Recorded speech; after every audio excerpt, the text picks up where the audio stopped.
it all in boxing. Sabalenka being crowned champion, once again showing the world why he is the greatest. Left hook on the temple, unbelievable. We start with a special showcase bout. It's an absolute monster of a lightweight.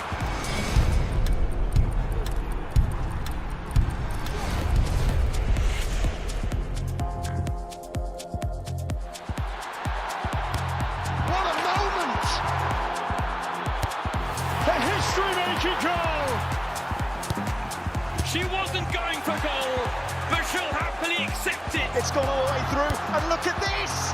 Chewinga! Did you dare write Barcelona off?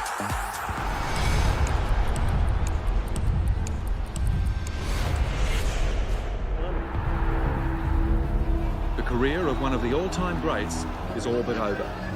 He must come back. Uma oportunidade de dizer alguma coisa que eu acho que nunca disse.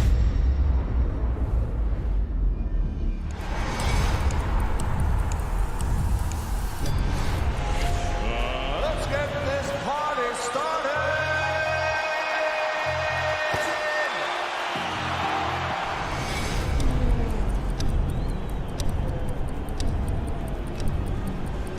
NFL Game Pass is now exclusively on DAZN. Let's get this thing going. Watch every game, plus the playoffs and Super Bowl. To the end zone. What a play! It's your all-access pass.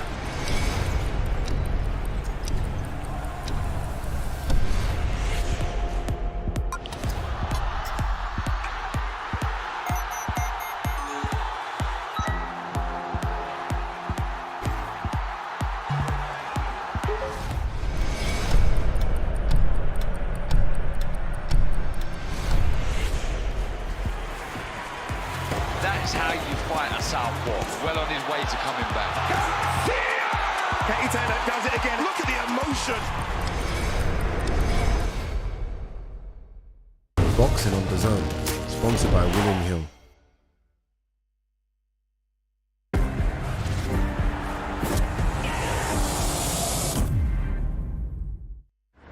Meet Darren.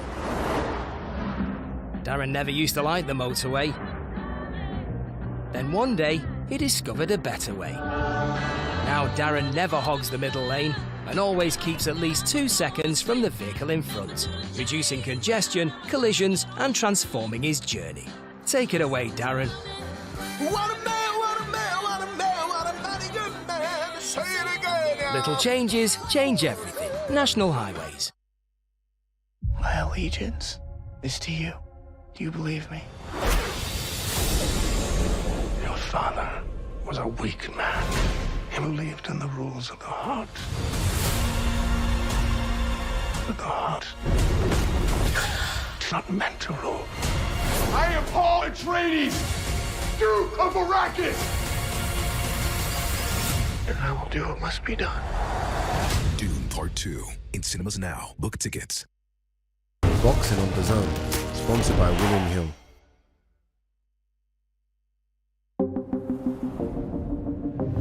The following program is recommended for those 16 and over, as it contains sporting violence, possible bad language, and flashing imagery.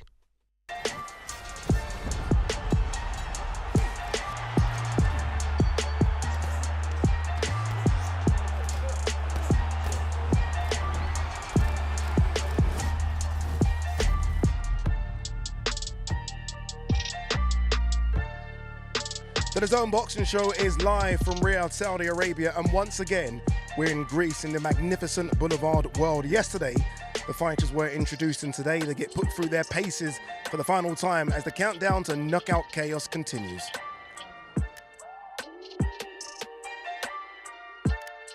Live on DAZN worldwide, Friday, March 8th. Joshua versus Ngannou. His earthquaking power shocked the world. The left fury floored. Big shot from Ngannou. Now back into the ring. He seeks to knock down and knock out. But AJ is back.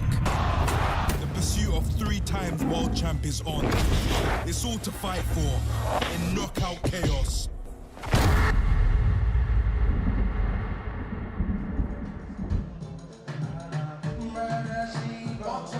Welcome to day 2 of Fight Week. Welcome to Riyadh, Saudi Arabia. We are in Boulevard World. We're in Greece as well, and we're getting ready for the public workouts. Adi Ladipo alongside my two good friends, two former world champions, Darren Barker and Barry Jones, as we look ahead to what the fighters are going to show us tonight, which is going to be very little, trust me. So if you're expecting to see something special tonight, maybe not. That will come on Friday. But let's talk about it. Well, you guys have done this before.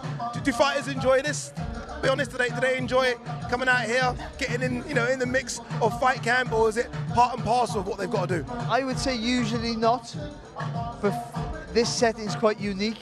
Okay, fair. It is, so I think this might be a little bit, and especially for the time of the day, usually it's like a midday for us, and so it's difficult, and a shopping centre or something like that, so it's not as extravagant and as beautiful as this. So this might be a little bit more worth turning up for. Yeah, it is a public one as well, which is important. Just to my left over here, we can see quite a large number of public have entered, which is good. So they're obviously watching this as well, and that's good, isn't it? To see the locals coming and supporting the fighters as well. Yeah, there's been a real buzz. There's a lot of excitement around this place, and yeah, I think you use this for what it is. It's an opportunity to sort of soak up a bit of atmosphere. There's going to be eyes on you, so it can sort of help you prepare, I guess, for Friday, and yeah, just enjoy it. Enjoy it. All the hard work's done now. It's just to try and enjoy these moments as much as you can. Yeah, especially for the heavyweights who don't have to make weight. I mean, I guess for the other guys, yeah. right? The 135 pounders, and there's a few 154s on here as well. This might be quite difficult for them. But look, you can see the QR code on the screen right now. Make sure you scan that. You don't want to miss out on something special this Friday. But I can see Mr. Thomas Schreiber in the ring over my shoulder. So let's get this show on the road. Let's head back downstairs to Thomas Schreiber.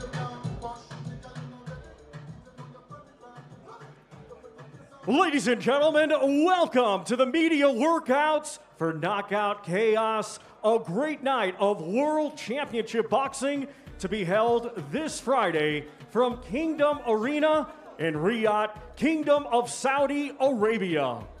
It is being brought to you by Eddie Hearn for Matchroom Boxing and Frank Warren on behalf of Queensberry Promotions in conjunction with Riyadh Season, National Event Center, the General Entertainment Authority, GIA, Gold Star Promotions, Gimmick, and Sella. We would first like to extend a big thank you to His Royal Highness King Salman bin Abdul Aziz, His Royal Highness the Crown Prince Mohammed bin Salman, and His Excellency Chairman of the General Entertainment Authority, GIA, Turkey Al-Sheikh. Well, ladies and gentlemen, let's get things started here today. We begin with two fighters competing this Friday in a scheduled 4-round international heavyweight contest. We will first welcome into the ring, coming to us from Sternberg, Czech Republic. Let's welcome Martin Sparge.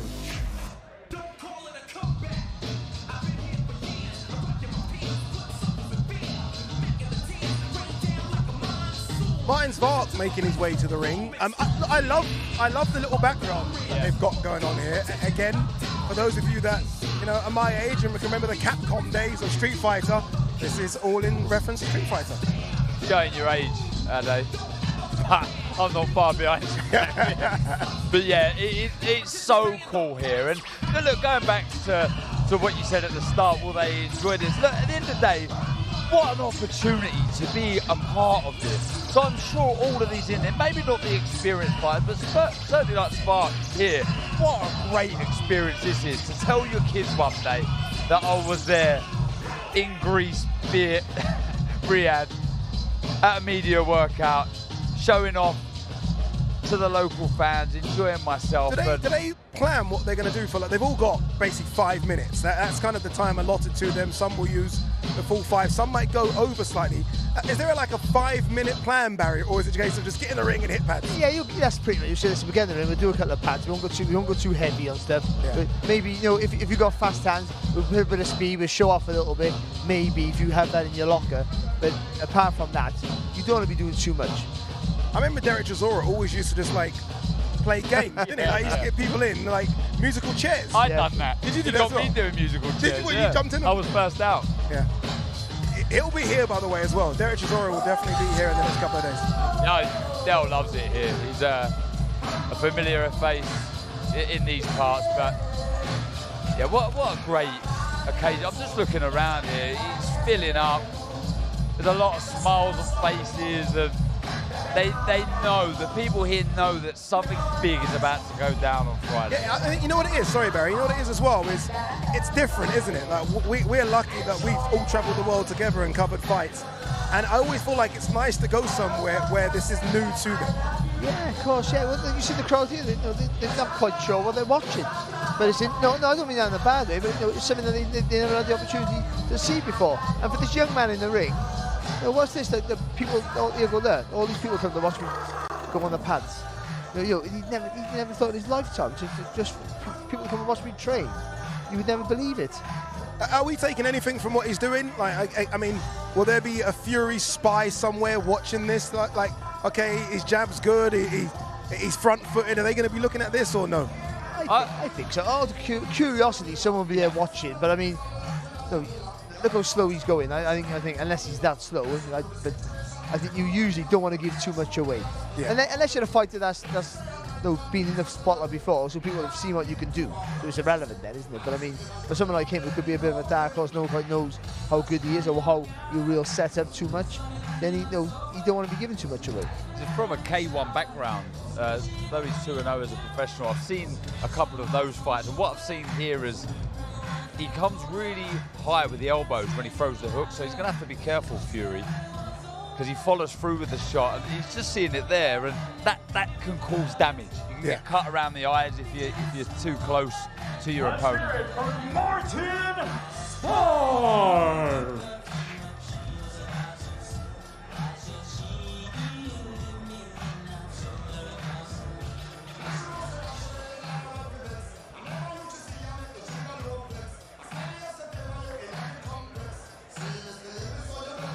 There you go. I told you, look, they get a little 5 minutes. He literally was on 5 minutes. He was like, yeah, I'm done. He was out of there, wasn't he? 4:59, it's like, okay, we're done.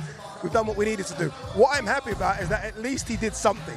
We might get some fighters tonight that do very, very little. So that's a good thing at least, Barry. Yeah, it certainly is. No, and you've got to have a look at him because there's not much things to study about him. And that I'm saying about lifting the elbows up, there's things like that, little mistakes. I think they're mistakes because there's a gap to be hit. And if there is someone from the Fury camp watching, they will maybe say, when he throws that jab at the left hook, the elbow goes a bit high. Yeah, I think there is someone because Roman Fury's ready to do his little workout for us. Let's go back downstairs to Thomas Triber. And now let's welcome from Salford, England, Roman Fury.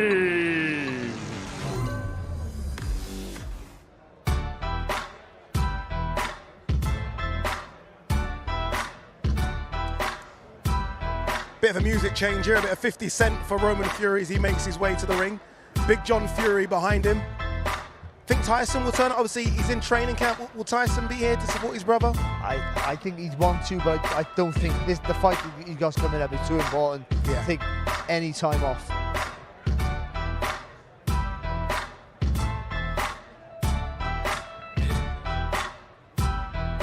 I like this. I like that they've come gloved up already, straight down to business. You've got 5 minutes here. I think majority of people want to see the pads be hit. I think as a fighter, I prefer to hit the pads. So I like it when I see fighters come here prepared. Again, look, we're not taking too much from what we're seeing here, but he does look really light on his feet. And he's not really a heavyweight, is he? He's a cruiserweight. But he always has been light on his feet, and I think that's been, he's a good boxer to watch in that regard. But I was at his last fight, and he sat down on his punches a bit. We spoke to him yesterday, and he was saying himself there, I want to look to do that a little bit more, and know when to move and know when to sit down and put some weight in my shots. And he did that in his last fight, and he looked a better fighter for it. Especially at this weight division. When you're a big guy, people will walk through you inevitably. So it's great having that fast feet, but still you have to have enough weight in your punches. If you're not a knockout artist, to earn their respect and stop them from walking through you, Darren. I think they've worked on that, and it was evident in his last performance. Yeah, definitely. And you can see him though he's moving, he's picking the right times to plant his feet, and that's important. Sometimes it's quite easy just to stay on your toes, and that takes a lot of power out of the shots. And you're just seeing moments here as he's throwing those shots. He's just starting to plant those feet, and that will allow him to generate more power in those shots. I'm guessing, again, not to harp on the fact that I don't think he is a heavyweight. I mean, you don't have to be, you know what I mean, a professional boxer to realize that he's undersized. Eventually he goes back down to cruiser. Oh, I mean, you have Bridgerweight as well now. Yeah, there's options. There's options, and the tough thing for these guys around that sort of weight is that it's the marquee division in boxing. It always has been and always will be, and it's coming to a stage now where some of these big dogs, the Anthony Joshua, Tyson Fury's, Usyk, are coming to the end of their careers. Well, the last couple of years perhaps, and these guys, Barry, are probably going to be thinking, ah, look, I've got an opportunity here to be the new kid on the block. Yeah, but I think for me now, I think the size of him and the shape of him, I think the cruiserweight where he belong for a little while. And also, you know, if you can make a success of that weight, possibly, so that's a weight that's a little bit of a shift, I think, at the top level. But he's way away from that at the minute, of course. Let's not get carried away. He's still learning his trade, but I think, you know, I think he's going to be a cruiserweight, and how good he'll be, who knows? You know, he has that name, which is going to elevate him on the bills like this, give him opportunities, you know, that maybe other people have to work harder for. But also with that, there's an added pressure that everyone's waiting to see you fail. Everyone's expecting to see a better fighter than maybe you're ready to be right now. So you sort of look at the opportunity they're given, but forget about all the weight on their shoulders also. I timed that one, 4 minutes, 10 seconds. He still owes us 50 seconds. Gavin Fury!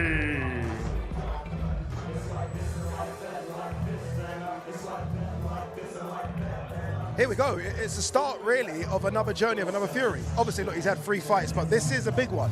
This is the big one. He's on a very big card, as you can see from behind us. A lot of people very excited about this as well. Look, I've been told the next fighter is ready to go. Ziyad Almaayouf. He's going to get a great reception. So let's go back downstairs very quickly to Thomas Triber. Ladies and gentlemen, our next fighter to the ring, competing this Friday night in a scheduled 6-round international super lightweight contest. He will be competing against Cristian Lopez Flores. Let's now welcome a native of right here, Riyadh, Saudi Arabia, now fighting out of Los Angeles, California, USA. Here is Ziyad Almaayouf.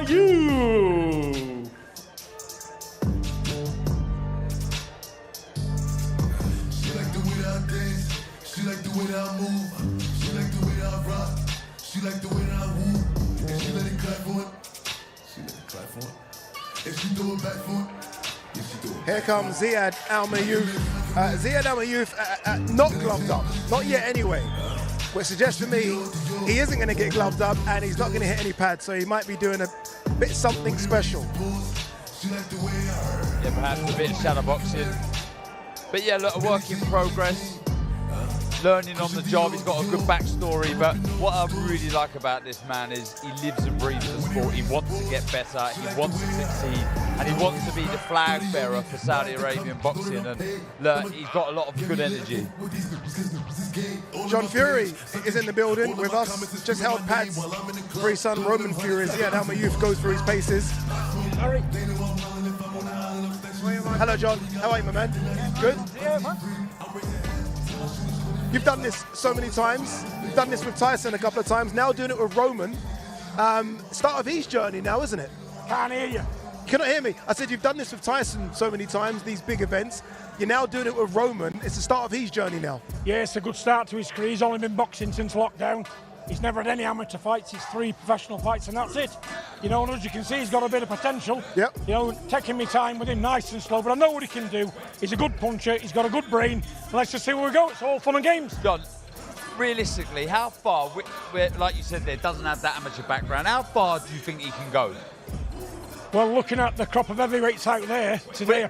Sorry to jump in there. Will he stay at heavyweight? Because that was one of the questions. He's only going to get bigger. Yeah, this kid's been 20 stone in weight, so he can make the weight comfortable. We tried him at cruiserweight, no power, and he said he never felt right. Tried him at heavyweight, he gets a stoppage. So we're going to keep him there. He's not a massive heavyweight, he's 16 stone, but he can only get better. But a kid, he's game, he's willing, and he trains hard, and he listens. That's all you need at this level. Were you happy with his last performance? Because I thought that was the best I've seen him, Roman, in his last performance in Brighton, of course. Yeah. Well, of course, you know, but what a role model he's got in his big brother. You know, Tommy's doing well as well. But I've always said, if you match these kids right and don't let them match them, let them creep along, baby steps, you'll get good things from them. And they work hard and they get hungry for the game. You know, because they're getting in and having hard fights who've never boxed before, it can knock the plug in.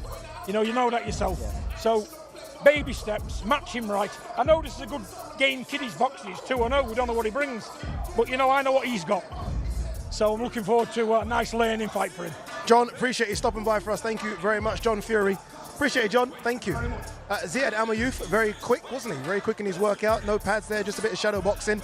I think we're going to be very, very close to Thomas Triber bringing in his opponent, Christian Lopez.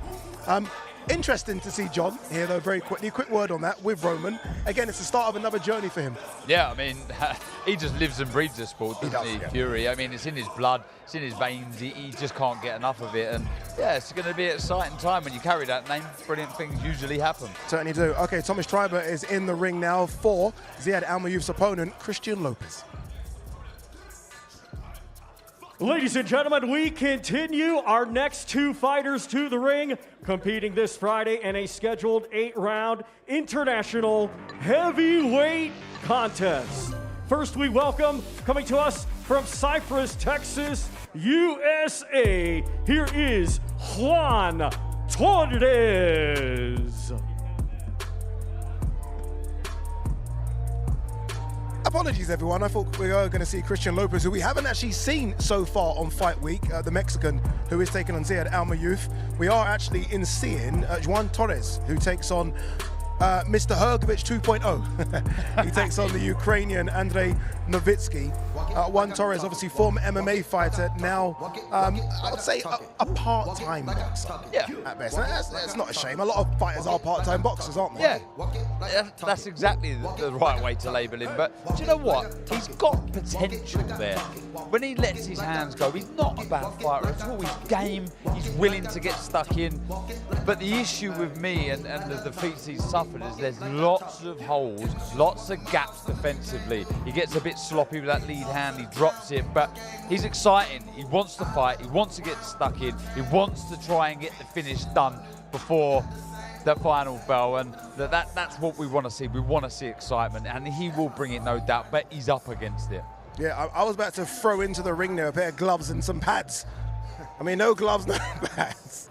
Again, he doesn't want to overexert himself, and I think what Dan was saying is right, because his defense... Overexert himself? Give us a 5 minutes. Just give us 5. But his defense is a little bit loose, and I do think he used an elbow just then. Do you see that? His hands are a little bit loose, and I think boxing a guy who's 6'6", when you're 6'1" or 2, whatever he is, it's a problem, that is, because you're gonna have big long puncher, and also he's a puncher, big long arms coming down right at you, and you're giving him a target to hit. So he's got to get low, he's got to stay tight, and he's got to try to get as close to the target as quick as he can. What we are seeing, though, in this little cameo with his trainer is that he is fighting very close, isn't he? And I guess that's what he's got to do against Novytskyi. He can't stand on the outside and try and jab. He's never going to do anything. He's got to get really close. And we've seen, the dark arts of boxing. I'm seeing a couple of elbows there. He might try anything, this kid. Yeah, I think so. He's got to try and unsettle the favourite. Not the biggest puncher, though, but he does fight at a decent tempo. He's got to try and get close. He's got to try and outwork his opponent. But it's those gaps defensively, like I say. But the best thing about this is he will have a go. He's going to leave it all in the ring. He understands the opportunity in front of him. He understands if he was to get a win Friday night, there's going to be more opportunities for him. And that makes these fighters really leave it all in the ring. And I guess, Barry, he alluded to the fact that if he gets a win, I guess even if he looks good, there's so many heavyweight fights out there now. Even if you look good, you can have another go. I think so, and because then other prospects will want to fight you to try to do a better job than the guy who just did their job on you. So that you can get. But also, this is the biggest moment of his career. So he might fight better than he's ever boxed before. He might show something that we haven't seen. And also, Novytskyi is a good fighter, but we haven't seen him really get hit too much on the whiskers. We don't know what he's like under pressure, sustained pressure. And if Torres can do that on Friday night, then we might see a real fight.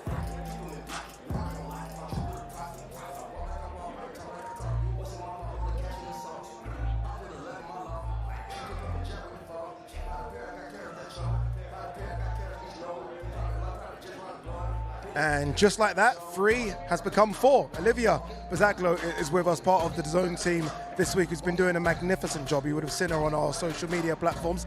Olivia, how you been? Yeah, good, thank you. I'm really enjoying Fight Week so far. It's good, isn't it? Yeah, really fun. It's just different, isn't it? Again, you've covered Fight Weeks in the UK before. This, though, I mean, you were here last time as well for AJ's fight against Otto Wallin. This is just so different from what we're used to. Yeah, so for AJ's fight last against Wallin, I only flew in for the fight literally night, so I haven't As you do. As you do. Fly in, fly out. So this has been a whole new experience for me, and like any of the fighters I've spoken to have said, it's almost like a new experience for them as well. Saudi do everything bigger and better, and it seems like this fight week has been the biggest and best that they've done so far. So I'm excited to see what the rest of the week's going to be like as well. You must have the most comfortable trainers or shoes I've ever seen in anyone, because you have not stopped running around. Yeah. Honestly, every time I see you, you're moving around quickly, interviewing someone here, someone there. They've got to be very comfortable. Yeah, they are. Do you know, I'm actually used to wearing heels, so wearing trainers has been so nice. I've done a lot of walking. My back's back at times. I'm like, right, but it's been so worth it. And I've already spoken to so many cool people, even yesterday at the Grand Arrivals, just being down there on the red carpet as all the fighters came through. And it's a really cool experience. And from now until the end of the week, I'll be doing the same. I'll be running about, I'll be here and there. But these are perfectly comfortable trainers, and don't worry. I'll be everywhere and it'll all be good. It is great, isn't it? A lot of your stuff has gone on Instagram, hasn't it? A lot of what you're doing for DAZN at the moment. Yeah, absolutely. And I think the rest of the stuff I'll be doing will be all over DAZN's Instagram, obviously, DAZN Boxing, all of the interviews we did yesterday. So we actually got quite a lot of the fighters. Obviously, we got the main 4, spoke to all 4 of them, so that's gone out. Today, we did quite a few of the fighters as well. Nice sit-down interviews, so I'm sure they'll be put on socials as well. We've got so many cool things coming across the DAZN Boxing socials, so make sure you keep across all of them to She's see what so I'll be professional. up to for the rest She didn't even give us a clue as to who she interviewed today, just in case it doesn't go out. I like what you did there, Olivia.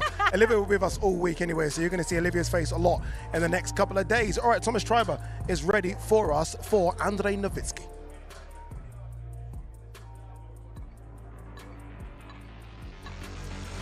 And now let's welcome a native of Ukraine, now fighting out of Los Angeles, California, USA. Let's welcome the undefeated Andrii Rampage Novytskyi.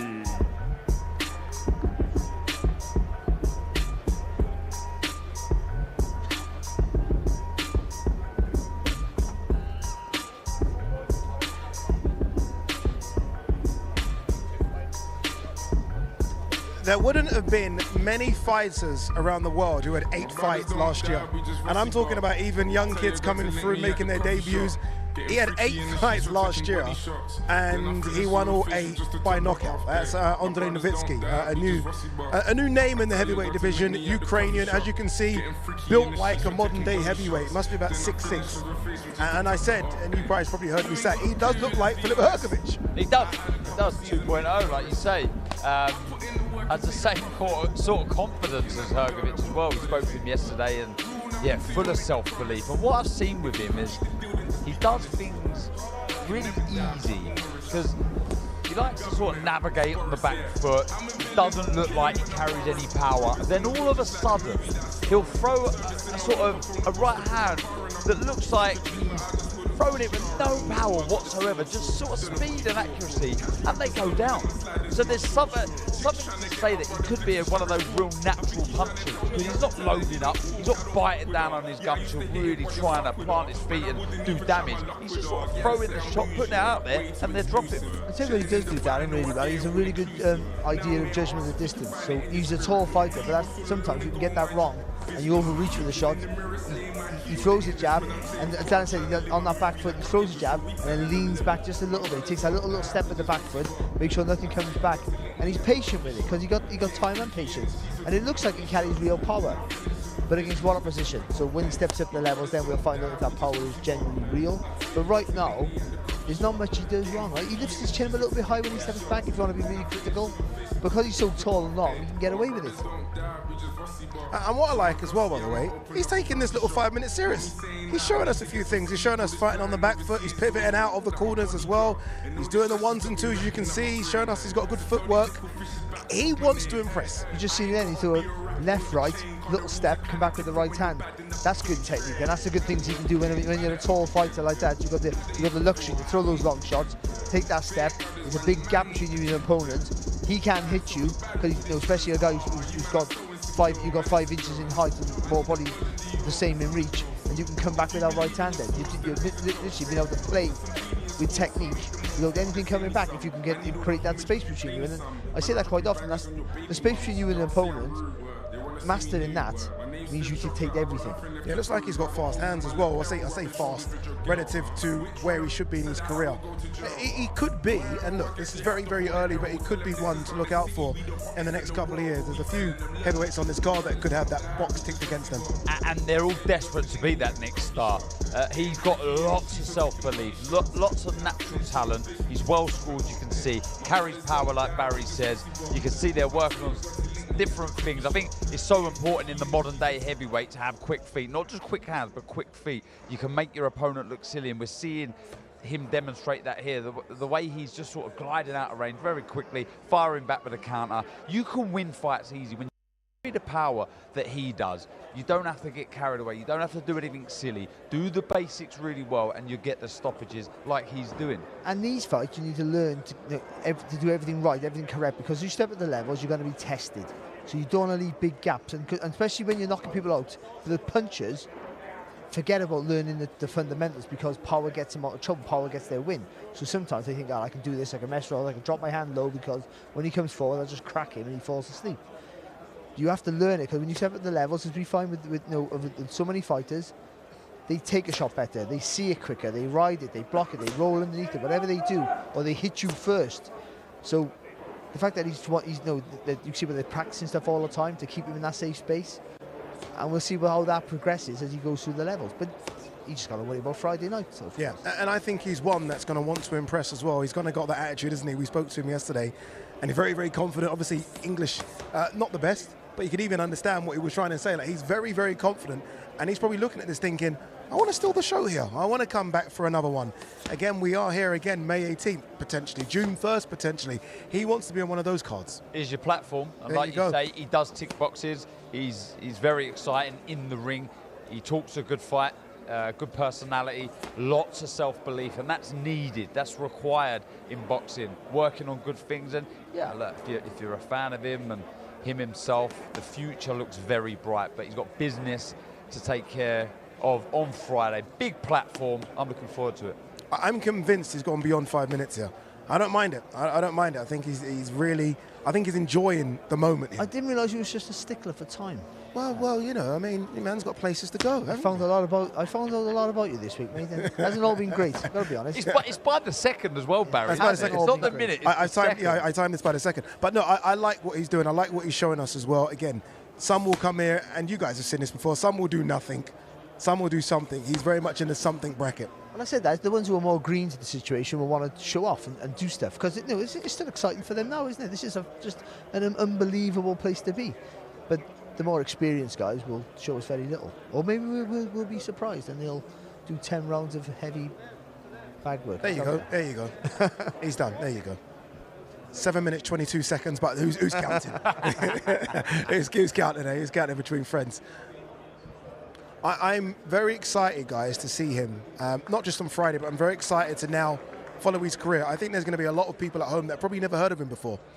And they'll be now, okay, tuning in to see where he goes in the next 4 or 5 fights. But as you say, Barry, he's got work to take care of on Friday first. Yeah, the important thing is, that's why he's fighting so often, is just to get your name out there, to get people. So when people say, let's have a look at him, it's just you knocking people out. It doesn't matter about your opponent just now when you're building up a heavyweight. Then you get the tests. You get the little test, someone who's a southpaw, for instance, or someone who can take a shot but can't punch, and someone who can punch but can't take a shot. And tall guys, short guys, all that's, especially for heavyweights, because when you get it right for the heavyweight, for everyone involved, it pays the bills. Yeah, it certainly does. All right, Thomas Triber is in the ring, ready for our next fighter. I think it's Mr. Kevin Lerena. Ladies and gentlemen, our next two combatants to the ring, competing this Friday night in a scheduled 10-round international heavyweight contest. First, we will welcome, coming to us from Johannesburg, South Africa. He is the former IBO Cruiserweight Champion, Gavin the KO Kid Lerena. Yeah, for many years he was alongside Thomas Dustaven. You guys might remember him. But Kevin Lerena was almost a flag bearer for the big boys. Obviously, they've always had good smaller fighters, South Africa, but for the heavyweights and the cruiserweights, he was the flag bearer. And I think he's come in with a bit of a chip on his shoulder as well. Like, he's been brought out here as almost sacrificial lamb, and he doesn't think he is that. No, not at all. I mean, he's on a good rebuilding path since the Dubois loss. 2 good wins. And we spoke to him yesterday, and I liked what I was hearing. Feels, nah, this is my time. I'm far superior when it comes to experience, talent, and he just feels it. Look at the size of his thighs. Yeah, big legs. And he must have played rugby as a kid. Yeah, I would have thought so. Yeah, there you go, little air squats. That's what they're called, air squats. I was doing them this morning. There you go. Look at that. He is built like a bit of a tank, though, isn't he? Yeah, he is. His legs are fantastic, Eddie. Yeah, and that helps because, you know, if you can get it right, it generates the power from your legs. You push off your legs to get more power. But he was a fantastic cruiserweight, and moving up into cruiserweight heavyweight can sometimes be a problem. But what it gives you, it should give you, and we've seen that, say, with David Haye was a great example, the fast movement. He had power, David Haye, of course, but you know, Lerena has got the same sort of power. But you see here already on the pads, look how fast he can move the feet around the target. I want to see more of this, Barry. You know, I've seen him against Dubois, a little cumbersome almost, walking forward. I want to see this sort of spring. I think he's going to need to have this sort of movement. He doesn't really box, when you watch him in the past, he doesn't really box like that. He's a good boxer, he does a lot of things right, and he can move around, but he likes to really ultimately come forward behind the jab, but you know, systematically break you down. And he's clever that way. And as a cruiserweight, he's very good at it. You know what I saw Barry early in his career, early, but when he transitioned from cruiser to heavyweight, I thought he just put on a bit too much size too quickly. Yeah, that can be the... I look at him now, and he actually looks like he's finally put on the right amount of weight. I agree. I think that could be the I agree. He looks sharp, he looks nimble, he looks very good here. I'm impressed so far. I know he's only going through the motions here, but I like the footwork, I like the hand speed. This is good stuff. You know, I'm happy with what I'm seeing here. Lerena, like I say, and Barry was saying, he likes to be on the front foot, likes to come forward, but if he could show us a little bit more, it's going to be times here where Huni likes to stand in front of you, likes to get close, likes to get on the chest. Those feet are so important. I like what I'm seeing. Yeah, and look, I mean, the Dubois fight, Dubois, as we know, is a very, very good fighter, right? You look at his last couple of performances, and I think we can give him that tag. And I do wonder, maybe the big stage at the time, Tottenham Hotspur Stadium, 60-odd thousand, maybe that got to him as well a little bit? Of course you can. All those things can play a massive factor. Travelling away from home can be a massive thing as well, you know, but he's doing it again here, obviously Friday night. But I mean, it's going to be interesting to know how he's going to take this fight tactically, because you got, Huni can box, but he likes to come forward, he likes to be aggressive, he likes to throw lots of punches. Is he going to want to box him? Looking here right now, it looks like he's going to want to get close and move around the target, but I'm not quite sure if that's going to be a good thing, because Huni I keep calling him Huni, my Huni, he's a very active fighter, he throws lots of punches, and he moves on the target quite well. Maybe not as fast as today, we'll find it on the night. But I mean, if you go try, and that physical strength, that's the worry for me for Lerena, always. That physical strength, the presence. You might have put on bulk, there's no natural weight. The natural strength is different to manufactured strength, of course. But he has all that experience. You know, if he can take Huni out of his comfort zone, mess him up a little bit, get him into this sort of fight, then with his experience, you should really give him a really good chance. The KO Kid Lerena.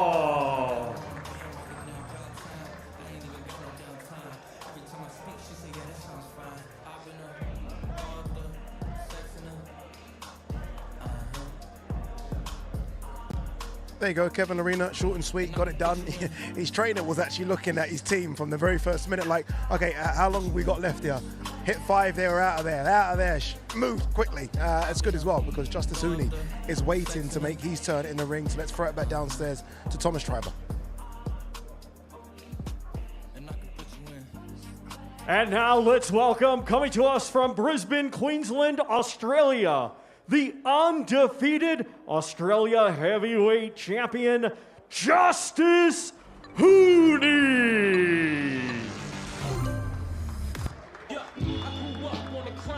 The New York Times side, staying alive was no job. At second hands, moms bounced on old men. So then we moved to Chamberlain land, a young youth. Here we go, Justice Huni from Australia, World Championship bronze medalist, World Youth gold medalist. Obviously has the amateur background, making his way now in the professional ranks. 8-0, 4 knockouts. Last time came off a very good win, solid win against Andrew Tabiti. Takes another step up now against Kevin Lerena, but Darren, everyone is talking very highly about this young man. Including myself. I'm a big fan. I like what I see. Very well scored. You mentioned his amateur credentials there. Very, very good. He can do a bit of everything. Like Barry said, he can fight in the pocket. He also likes to move. You can see it there. Similar sort of tactics and workout to Lerena, who we just saw moments ago. I'm a big fan. I really am. Do you know what I will say about this? I really like this matchmaking. I think it's an intriguing matchup. You've got the experience of Lerena, you've got the talent and the amateur pedigree of this man Huni here. I really like this. We'll see what this man's made of Friday night. I know they don't give too much away, Barry, but even in a minute or whatever he's been in the ring, you can see he's a good mover. Yeah, and that naturally smooth with his movements. Yeah, so because he's on the balls of his feet, that's what gives him the ability to move quicker on the target. When you get on the balls of your feet, you can do that pivot, that gets you from the left side to the right side, or vice versa, very, very quickly. And he's very good at that. And then you throw punches from angles where the opponent can't throw back. That's what you need to do. You throw and they can't throw. You hit them, they can't hit you. That's the perfect way to box. But he's boxing like Tabiti was a cruiserweight, moves up to heavyweight, of course, and Lerena is the same. So they're matching him, I think, intelligently. They're matching him with the guys with lots of experience, but lack that physical strength and power. You would feel natural power to cause him too many problems now. But what they can do is make him thick. Yeah. Australia have had so many great fighters from down the years. I'm not going to try and pretend that Australian boxing's only just been birthed, but what we are seeing right now is so many good Australian boxers coming through. Obviously, look, Tim Tszyu is probably the best 154-pounder out there, with Jamel Charlo just doing what he wants to do right now. Jared Pataya, Sky Nicholson fights for a world title as well on the female side. The Maloney brothers, of course. The Maloney brothers, there you go. There's a lot going on in Australia right now. No, there is, but success breeds success. Wherever you are, whether it's gym to gym or city or country, once once people can see that's what's going on, and we can do that, then and things have peaks and troughs, don't they? Everywhere, you have loads of champions and you have none. And that's how it works. But right now they're having a little bit of a purple patch. So, but you've got to capitalise on that and keep it going. That's very important. And people, a young talent like him now, who's got plenty of time. He doesn't need to rush him too quick. These fights are good for him. Put him on big platforms like every heavyweight. Show him off to the world until he's ready to pull the trigger. Is it also seeing how he handles the big stage? I mean, this is the big stage. His last fight was in Mexico.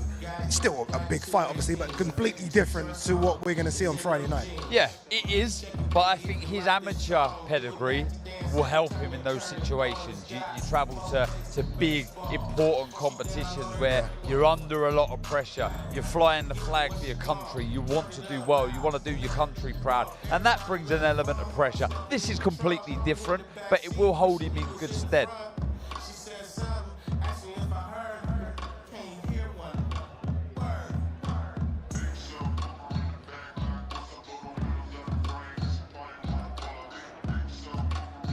Let's hear it for Justice Huni.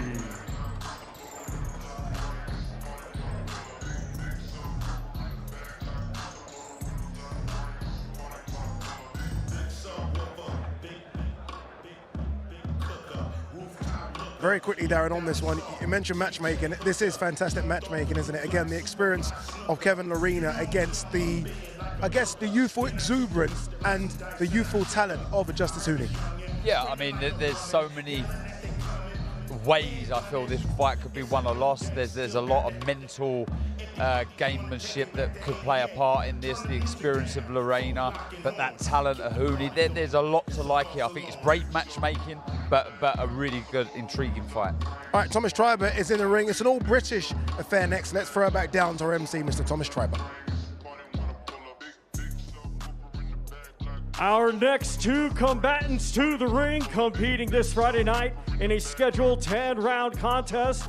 It will be a eliminator for the WBC Silver Super Welterweight Championship. First, we will welcome to the ring, coming to us from Kent, England.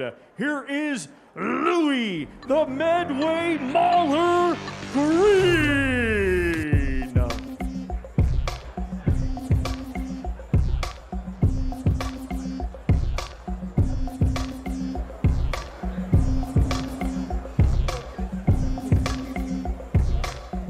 I'm going to jump in here, Ade.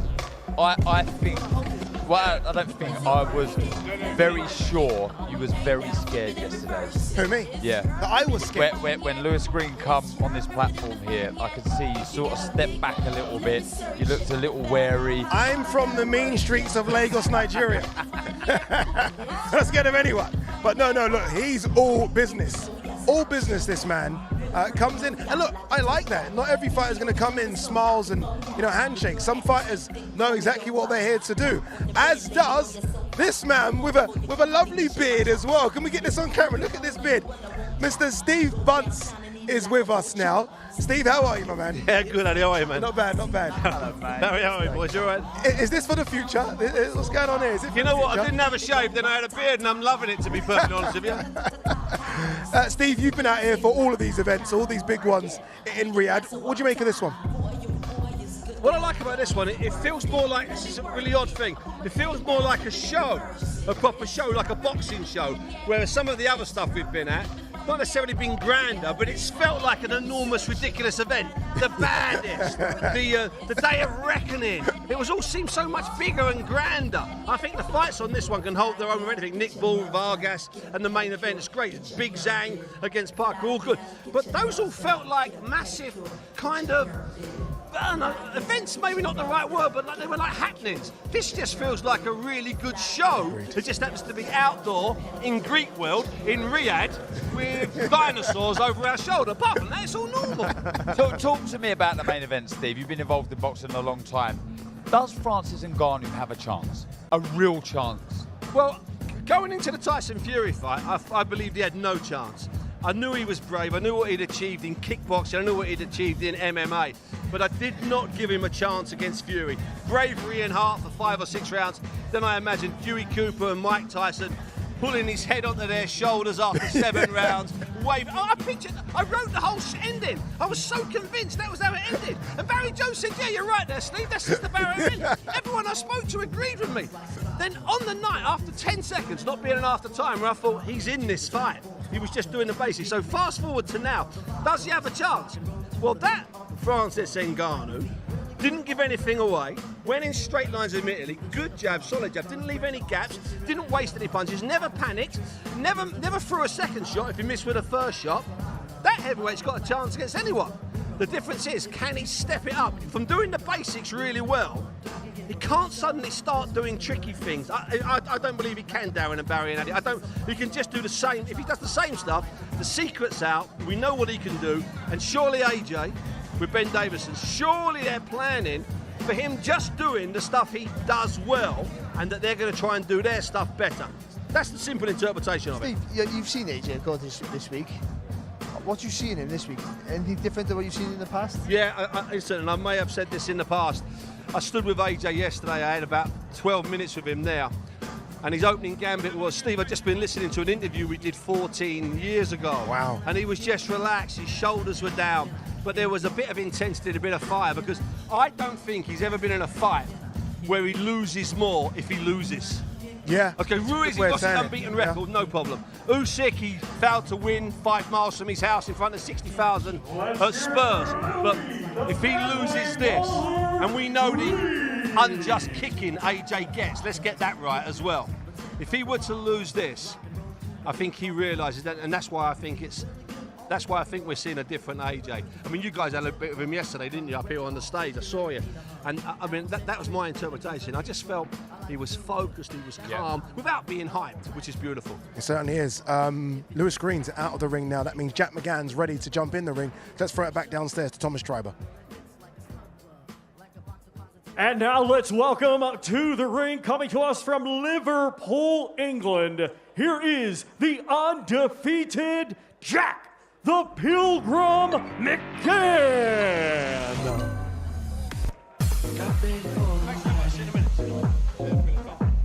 She says more than lights, but she sees the vision growing.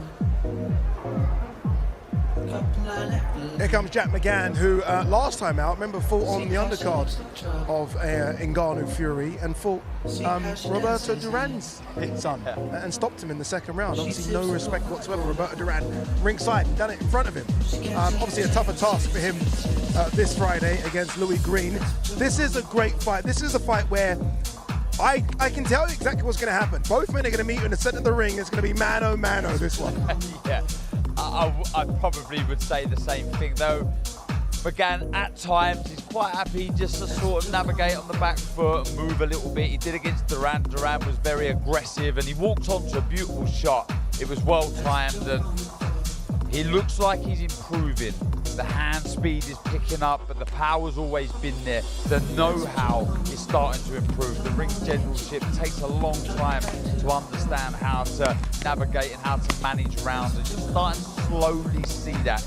Lewis Greene, who we just caught glimpses of a moment ago, so aggressive, can be hurt, does look fragile now and again if caught with a big shot, but that could happen to anyone. But one thing's for sure, he brings the fight to his opponent.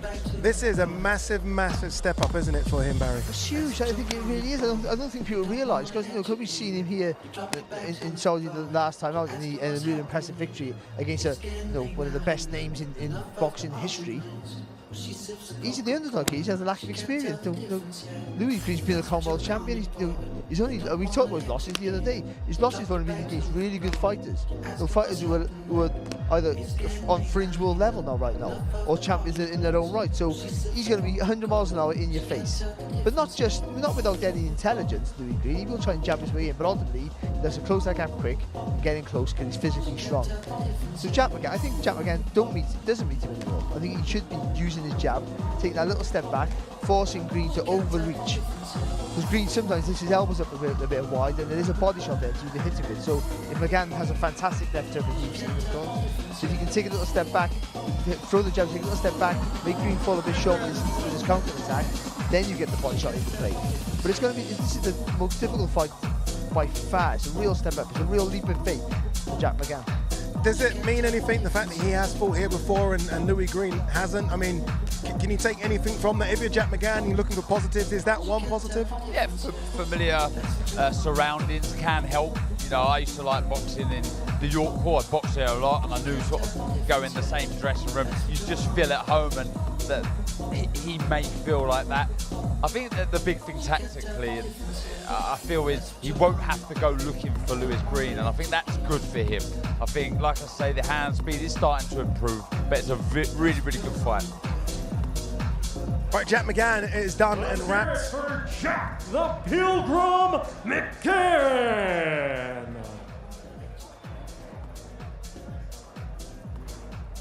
They're making it fast now, ain't they? The fighters are like, okay, we've got places to be. We are, because I can actually see the other fighter over my shoulder in the corner. So no time to speak up top here. Let's throw it back downstairs straight away to Mr. Thomas Schreiber. Ladies and gentlemen, our next two combatants to the ring competing this Friday night in a scheduled 10-round contest. It will be for the vacant WBA International Lightweight Championship. First, we will welcome to the ring from Portsmouth, England. Here is the undefeated Mark Thunder Chamberlain. You know, God made me funky. Battle of the lightweights here, and I'm happy about the inclusion, by the way, of a title, because I wasn't quite sure they were going to do a title, because both of these guys are title holders. Like the British title could be up for grabs here, the European title could be up for grabs, but you heard it there, the WBA International Lightweight strap will be up for grabs. Mark Chamberlain makes his way to the ring, unbeaten, 14-0, 10 knockouts, so we know he can crack a little bit as well, and he's going to need that power come Friday night, Barry. Yeah, no, he certainly is. He's going to need, because what you need to do is try and stop the forward momentum of Gavin Gwynne, which is very, very difficult. So you need to hurt him early. What Chamberlain has shown, though, is that he carries that power quite late as well. It's not just a guy who if he can get you out there early, struggles for pace. But then he hasn't also been able to fight like Gavin Gwynne, who just put that pressure on you non-stop every minute of that round, every second of that round. And also, it's probably one of the first times that Chamberlain's not the tallest fighter in the ring. By the way, he's tall enough. He's massive. He's massive for his weight. But Gavin Gwynne is just uncontrollably huge for the lightweight. So he's going to have to struggle with that. But also for Chamberlain's favour, Gwynne doesn't punch long, and that's going to help. That's going to help Chamberlain, because Chamberlain won't be able to get those. Certainly that long right hand, which is his money punch, he might be able to get that into play quite often. Correct me if I'm wrong, Barry, and I'll ask who you favour in this one, but I can tell, Barry, that you maybe favour Gavin Gwynne in this one. No, I mean, I picked Chamberlain to get the win, ironically, but you should favour Gwynne. Gwynne should be the favourite, because everything goes in his favour, of course. Those are Mark Chamberlain's last 5 fights, and I think one thing that stands out from all of that is TKO, KO in his last 3. Again, the punch power was there. Making Jeff Afford quit. That's not easy. That's a real feat. Let's not forget that. And I see this being a fight that cannot disappoint. When I look at them stylistically, I think it's going to gel straight away. There's so much on the line here where the winner sort of stays on. Yeah. I think Chamberlain will look at Gwynne. I think he didn't look great last time. There's an opportunity here to get a very big win, really make a statement in this division and push on. I think for Gwynne, on the flip side, didn't look great last time. He's got the bit between his teeth. He wants to look good. He wants to show that was an off night, albeit he got the win. I just feel that the best thing about this is I can guarantee you this will not. Careful. No. Don't do this, Daz. No, Daz, stop it, Daz. Don't do it, Daz. I'm saying it. This fight will not disappoint. It won't disappoint, I promise you. No, this is going to be agree. a very, very good contest. And I guess you mentioned the fact that the winner goes on. I mean, Mark Chamberlain was with us yesterday, didn't he? And he spoke about the fact that, I mean, they were close with Maxi Hughes to make that fight. So he knows where he is with a win, what potentially is out there for him next. Well, there's fights in his own camp, of course. You know, there's Sam Noakes. So that's a fantastic puncher versus puncher. And what a domestic and an easy fight to make. Let's be honest. They're with the same people. So there's loads of fights out there for him. I think the world level, I've probably got lightweight. The world level is very, very difficult. Yeah. So stepping up too quick, too soon, might be a bit of a mistake. But all it takes is another 6 months and cut the fighters drop off. Boxing can change. The climate of the boxing can change very, very quickly in the weight division. So just stay at this level. If you can get the win against Bliss, it's fantastic. It's European level, it's amazing. If you can just stay at this level for a little while, get that domestic clash against Sam Noakes. If you can beat him, if you can, a big if, then you start thinking about world honors. Then you start getting former world champions in, who are still good, but not as good as they were. I think, and that tests the waters before you get to the elite. Let's hear it for Mark Thunder Chamberlain.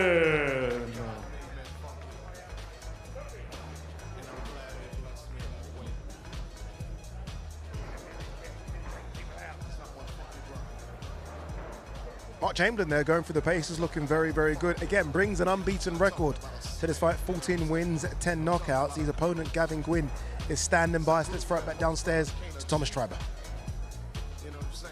And now let's welcome to the ring, coming to us from Wales, here is Gavin Gwynne.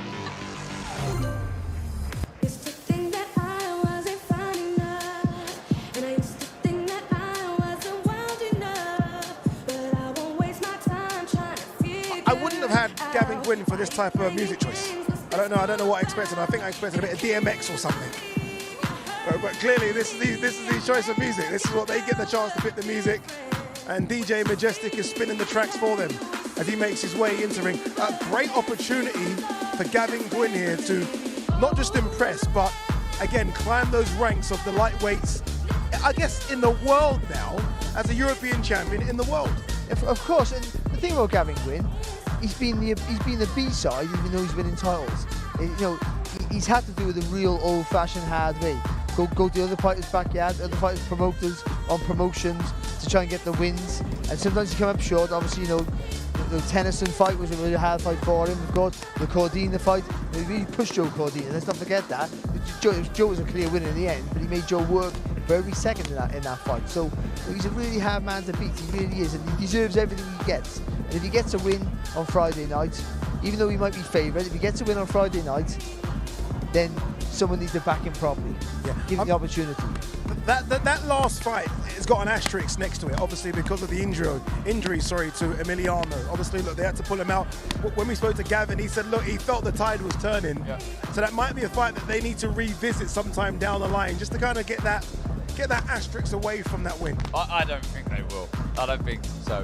Emiliano, he was crafty. He was in that Who Needs Him gang. I think he was about 40, and he knew how to fight. He knew how to manage rounds.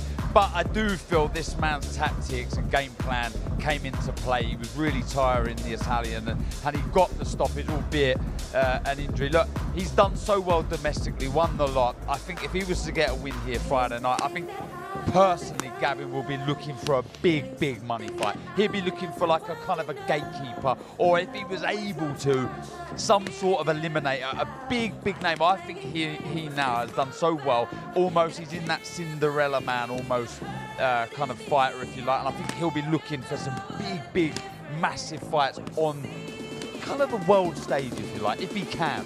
And that's what he should be looking at, isn't it? Yeah, I think so. But but someone like him, who's not a huge ticket seller, unfortunately, and he's not that marketable fighter that the promoters really look for, then he has to force his way to the top of the rankings. He has to beat people. He has to demand fights, take fights at short notice. And unfortunately, that's how a lot of people have to do it. And so, but he's willing to do that. This is not new to Gavin Gwynne. He knows he hasn't got the backing. He knows when he signed with one promoter, they're signing him, so their fighters can beat him, take the titles off him and beat him. But he doesn't care. He just wants the opportunities to get the wins. And listen, when he's fighting on all cylinders, he's a hard, very hard man to beat. Obviously, look, we're quite far away from Gavin Gwynne, but in terms of the weight, and he says he can go one weight class lower. I'm not quite sure about that. Does he look okay with the weight right now? I think so. Full face, doesn't look drawn. Looks good, looks comfortable, and I believe in what he was saying. I don't know why he would say that. If you think he could drop down, he obviously won't drop down, but he looks good. It looks absolutely fine to me, and that is absolutely remarkable with the size of him. It's incredible. It doesn't make sense, if I'm honest with you. It really doesn't, but he's going through the paces, and I think we all think this is going to be a crazy one, this. Two guys very proud, two guys that think they can win as well, and two guys that maybe think they're above the level they're fighting at right now and want to go to that next stage. And I tell you something, if Chamberlain goes out there tries to get him out there early and lands with a big shot, then it ignites. Very early it ignites. And it'll be a fantastic fight. Win!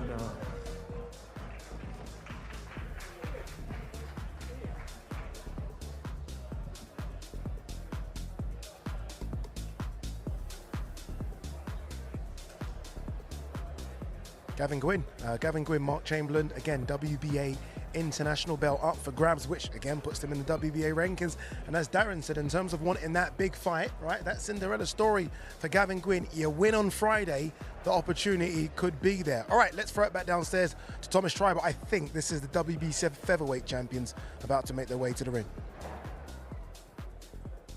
Ladies and gentlemen, our next two combatants to the ring, competing this Friday night in a scheduled 12-round contest. It will be for the WBC Featherweight Championship of the World. We will first welcome the challenger coming to us from Liverpool, England. Here is the undefeated Nick the Wrecking Ball.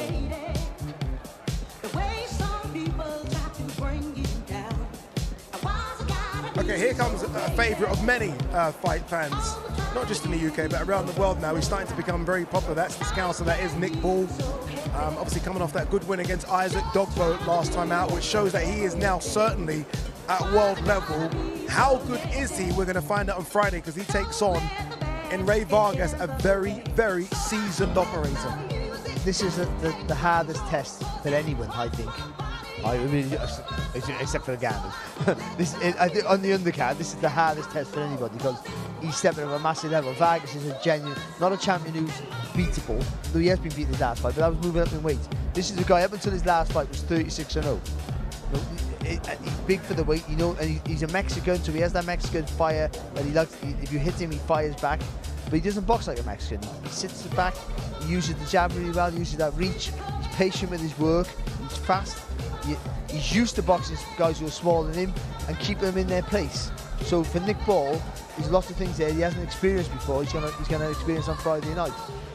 But you've got to take that leap at some point. Yeah. And what Nick Ball's done against Isaac Dogbo, he proved that he can box at world level. Proved that he's not shy. He doesn't cower away.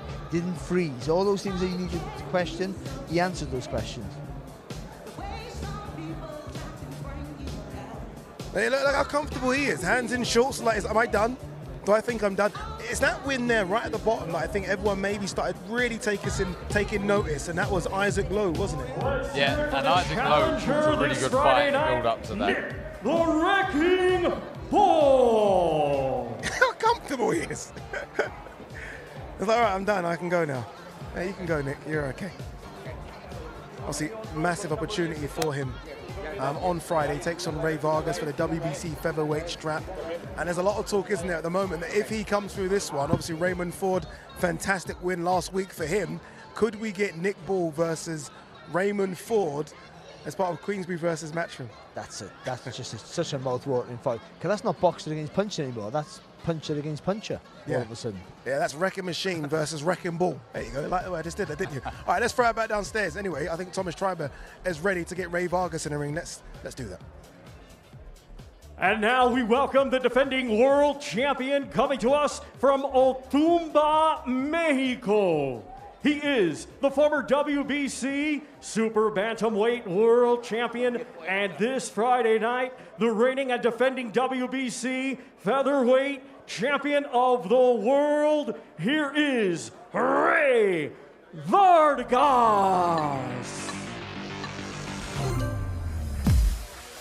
Listen, baby, ain't no mountain high, ain't no valley low. Here we go. Here is two-weight world champion Rey Vargas. Did try and become a three-weight world champion when he fought O'Shaquie Foster at super featherweight. No shame, especially when you consider what O'Shaquie Foster's been doing recently. Failed at that, but is still the reigning WBC featherweight champion. And I think the favourite to hang on to that title as well. Yes, certainly on paper. He's been there, he's done it. He's a world champion. He's taken that next step and proved he's at another level. But like Barry said, you have to take that leap at some stage. He does so much good stuff. He really, really does. Against O'Shaquie Foster, a very tricky customer. He fell short, but he dared to be great, if you like. Another division world champion. He drops back down now in what will be a brilliant fight. Eddie Hearn has joined us. When Eddie's this casual, as you can see in about 5 seconds, I know that means the good whistle's coming out on Friday. No, I've had a nightmare. They told me it was coffee, and I got it confused with the oatmeal. The team tracksuits, you know, of AJ. They're on a WhatsApp group. I'm not even on it because I'm too old. But I saw it was a leaked WhatsApp that they were going for the coffee tonight. Okay. But I went with the oatmeal, and I've just seen them all. I'm in the wrong colour. A stinker. I think I'm going to have to go home to me. What do you make of Rey Vargas? Obviously, look, a lot of people at home will be cheering on for Nick Ball because of what you said, Raymond Ford versus Nick Ball. But that's a legit world champion in the ring. Fight. I actually made this fight with George Warren, and because I know Louis de Cubas, who manages him. Nick Ball wanted a shot at the world title. He got to mandatory with the WBC. It's a fascinating fight. It really is. I mean, I've been a fan of Nick Ball. I've watched him. I watched him against Dogbo. But Dogbo he's a beaten fighter. This guy, apart from the inactivity, is one of the most trickiest, awkward champions pound for pound. He doesn't look much to look at him. You know, I saw him on a running machine this week in the gym, and remember when, you won't remember, Eddie, you might, we brought him over to Hull many, many years ago. I think it was about 10 years ago. McDonnell. He boxed Gavin McDonnell, and Gavin actually did quite well against him. I never thought he would go on to do what he's done. They are so confident, Louis de Cubas and the team, that he beats Nick Ball. Like, they think he's going to absolutely school him. And there's a massive size discrepancy, not in weight, but in stature. But Nick Ball is so fun to watch. If he can get on the inside, if he can work away, this guy is very tight at the weight. He's been at featherweight for a long, long time. And really, he wants to move up to super feather if he can. But a fascinating fight. And like you said, you could have a situation where two guys win the world championship within a week of each other, and within 10 weeks of each other, they're unifying against each other. So Ray Ford's ready to go against Nick Ball if he can win, and that would be a belter for the 5v5. Is that yeah, you're game for that? Because we were talking about Nick Ball against Josh Warrington or Mauricio Lara. Now Lara looks like he might be moving to super feather, and so does Warrington.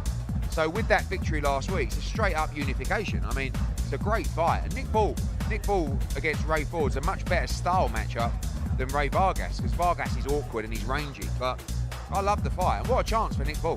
When do we get this announcement of the 5 versus 5? When's that going to happen? During this week, because they feel like takes away all from about Joshua against Ngannou.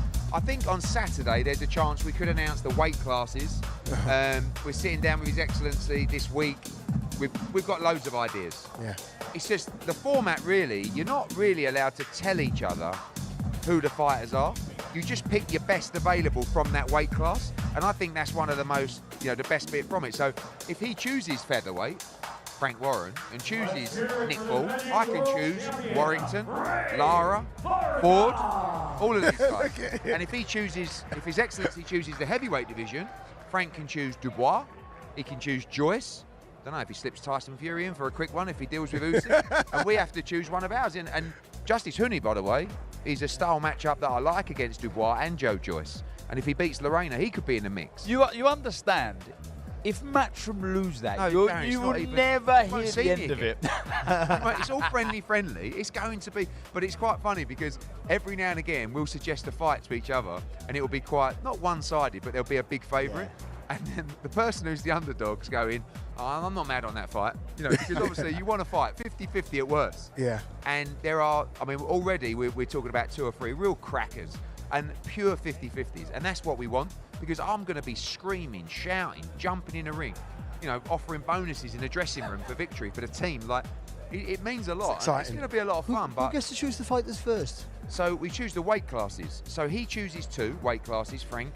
We choose 2 weight classes, and His Excellency chooses a weight class. And you have to choose your best available fighter from that weight class. And they don't know, and you don't know who they've picked until you get to the press conference. The press conference will be a couple of weeks in London. So literally we'll say, that's going to be incredible. Super middleweight division, incredible. And we'll name, Diego Pacheco or whoever, and he'll have to name his best super middleweight, light heavyweight, heavyweights. There's a lot to choose from, but the key is just pick 'em fights. That's the key, because we've both got to be sitting there just screaming and shouting and like. I did say I feel like it's almost like you're cheating a bit, because you can pick fighters from Mexico, America. You can go all over the world, can't you?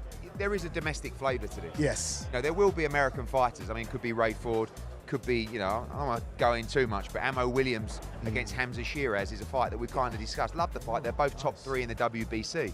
I don't mind that, but I do want those domestic fights as well. We all love those fights.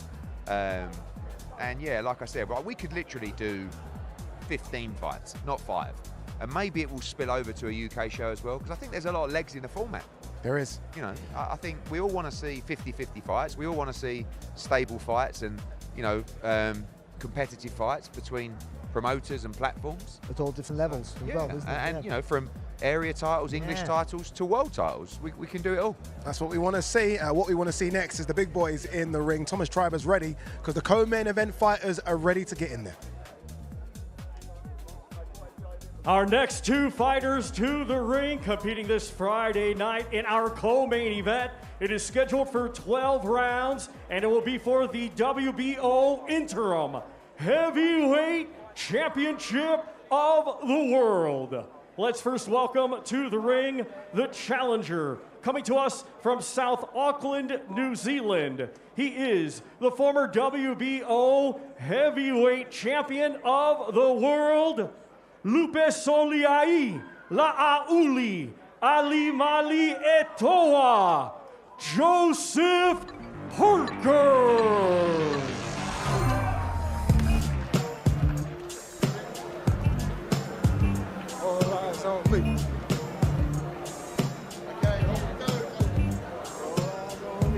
You won't get a bigger Tupac fan than yours truly. Obviously, he's walking out a bit of Tupac here now, so automatically I'm already a massive fan of Joseph Parker. I am, that's it, sold.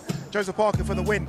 This is a fascinating matchup between, as I said at the top of the show, two guys that have had incredible 2023. He's got a lot of support here as well from the locals. Obviously, he has fought here. He's got that now. Once you beat a Deontay Wilder, they gravitate to you, don't they? This is a real 50-50. It's such a good fight. It really is. And it's a fight where the winner pushes on to a very, very good position to be fighting for a world title soon. This man's form is incredible, as is his opponent, but I think beating the danger man, Wilder, in the fashion that he did, backing up everything that him and his coach there, Andy Lee, said was so impressive, and it just shows so much self-belief, so much proof in your ability that you can do what you say you're going to do. And for me, it was just an incredible display. Took the fight away from Wilder, and yeah, everybody was, I would almost say, in shock at how well he fought that night. I think he showed an adaptability that I wasn't sure that he had in the Wilder fight, because he's known as being a boxer. He's been a bit flat-footed at times as well, and how he just slug it out. But I think he showed the quickness of his feet, which he had, but in a different style. The charge forward, of course, and move. But you look at there, so the Joe Joyce defeat, which is, he boxed quite well, but he was getting beat, and then when he got hurt with a shot, and he was exhausted. The Jack Massey fight, I thought that was the end of it, because even though he beat Massey, Massey's a cruiserweight, and he didn't look great. He struggled. He won the fight, but I mean, he really struggled. And then he went away, worked away, and then we go to Simon Keane, an undefeated fella, but he got the job done, like he would have. But he went in against an underdog against Wilder, because you thought he could outbox Wilder, because everyone can outbox Wilder until he hits you. But he didn't. And people say Wilder also is gun shy, and that might be the case, but he didn't allow Wilder to throw punches. He smothered his face, and he had to be brave to do those tackles, because you've got to go into the fire. If you walk onto a shot against Wilder, you're sleeping. And what we know about Parker, he takes a good shot, and what we also know about Parker is he's tough. He gets up and he continues to fight. He's a hard man to keep going. I'm so happy you said that you thought he was done after the Jack Massey fight. So did I. At this level anyway, obviously, look, we've seen so many heavyweights continue at lower levels, but at the top level, after the Joe Joyce defeat, I thought he took a lot of shots in that, and I thought against Jack Massey, it's kind of that was that. To see him where he is now, I mean, it's testament to the guy in the ring with him. Andy Lee, we all know personally, obviously great former fighter, and now proving him that he's a great trainer as well. Yeah, he knows the game inside out. He studies the game. He's almost a historian. He spends so much time studying opponents' old fights, always looking to take on new knowledge. A great man. He really is. He was a tremendous fighter himself. And just going back to the record there, I wasn't getting carried away with it, because though he was unbeaten Simon Keane, he was very muscle bound and not at the level he's fighting at now, facing Zhang. But there was something in that fight where I thought, wow, he looked sharp, not just with his hands, with his feet. The defense was really good. And like I said, I wasn't getting carried away, but I started seeing something. Was it like an AJ Otto-Volin moment? Like the kind of what you saw with AJ Otto-Volin, like, okay, it's finally clicked. Yeah, but look, with Wallin, he was more proven, and he was more of a dangerous opponent than Keane. But regardless, you can only beat who's in front of you. It's how you beat your opponent. And for me, there was so much to like in that. You know, total disregard for Simon Keane. He just knew he was levels above, but it was the hand speed, the variation, the spike, punching through the target. His defense was on point, and he took that confidence, that momentum from that fight into such a dangerous fight with Wilder, and again delivered. So confidence, form is very good, but so is his opponent Zhang's. And let's not forget, Zhang's a southpaw as well, so someone like Parker likes to go behind the jab, or closer distance quickly against Wilder's not going to work as well against a southpaw because you're walking into that lead hand, and that lead right hook of Zhang is very fast, very accurate. He turns it over. It doesn't need to travel far, but he's a big heavy lump and he turns his body into it. Because people forget about Zhang, Olympic silver medalist. He might have won another medal becoming against Anthony Joshua in London. Let's not forget that. So his technique is very, very good. He turns his body into the shot, and that's why he doesn't have to rush his feet. And sorry, Adi, how important again could Andy Lee be, who was a terrific southpaw himself? He'll know pros and cons in fighting a southpaw. He will play a massive part in this contest. Yeah, Andy Lee, obviously, look, again, as we spoke, fantastic trainer. They might have sparred a couple of rounds. Nothing serious, but again, Andy Lee, as you mentioned, southpaw, tricky, knows what to do. It'd be very interesting to see the sparring that Joseph Parker's actually had for this fight. I tell you what, not many big southpaws. No, there's not without essence of danger. Put it that way. The feet are the most important thing for Parker in this fight. It's all about how he moves his feet in and out. You've got to be in and out with his feet. He can't stay there too long. If he does stay there too long, he's got to get that left foot on the outside. So Zhang's got to turn his body to let his left hand go, which would be his backhand, of course. And you've got to be rolling underneath that lead right hook. That's the real danger punch for Zhang. So you've got to try and keep him turning. You haven't got to be dancing away because he'll walk you down, and then you'll waste a lot of energy. You've got to be in out with your feet, working your punches the best you can. And when you do get close, you've got to go. I keep saying that semicircle, but with Zhang, you've got to keep going one way. Keep him turning. But you can punch and he can't punch you. But I think it's very difficult. Darren, it's been several fights now with Andy Lee. Obviously, look, his long-term trainer coming through was Kevin Barry. How long does it take to get in sync with a trainer? Because these two, Andy Lee and Joseph Parker, look like they're really in sync now. Yeah, and if I talk about the main event, so does AJ and Ben Davison. Sometimes that chemistry, that togetherness is just there from the off, and sometimes it just doesn't happen. It's a gamble. Let's hear it for the former world champion, Joseph Parker.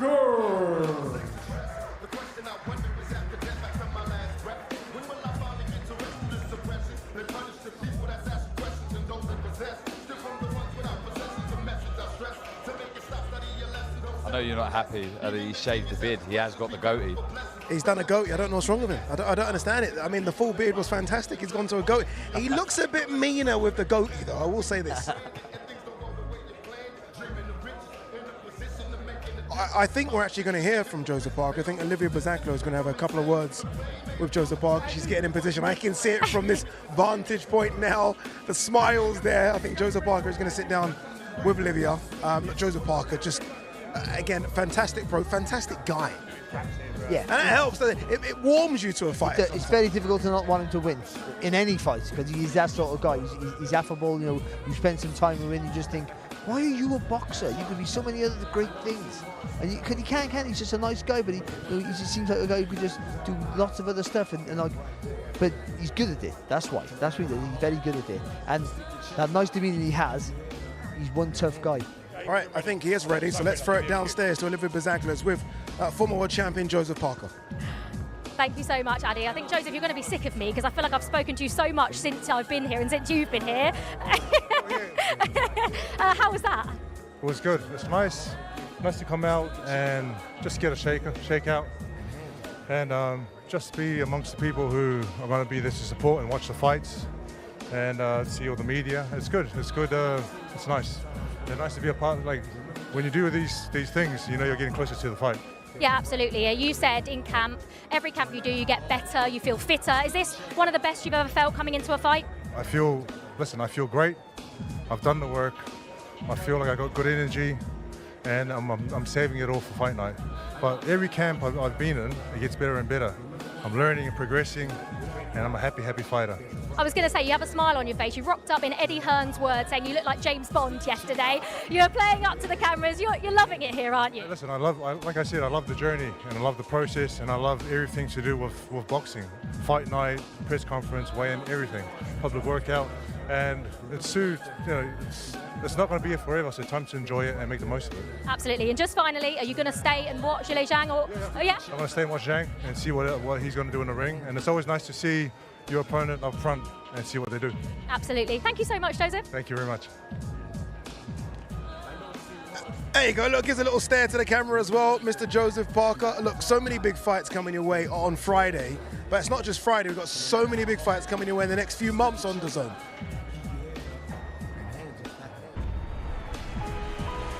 This will be the greatest atmosphere you have ever witnessed in a boxing ring. Here we go. Zepeda absolutely relentless. Zurdo Ramirez fought like a Mexican southpaw. Beautiful jab from Hitchens right there. What a great performance. He was just too good. This is a championship fight.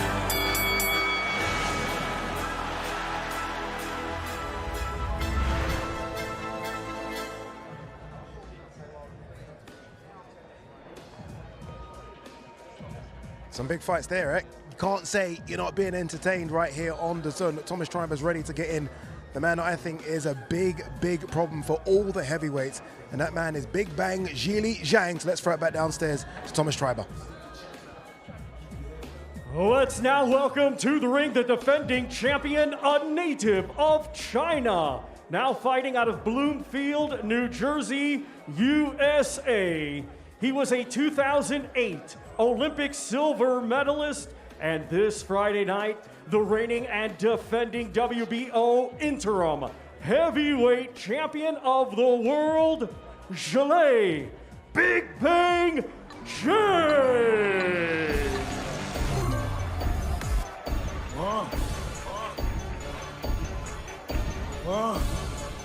You blowing money fast on this side. I think I'm Big Meech, Larry Hoover, whipping work. Hallelujah. Here we go, a man that I've said openly, I think had the best year of any heavyweight last year. 2 fantastic wins, back-to-back wins over Joe Joyce. If everyone thought the first fight was lucky, he did it again in better fashion the second time round. And he's asked for a big fight and he's got one. Zhilei Zhang versus Joseph Parker, a fantastic co-main event.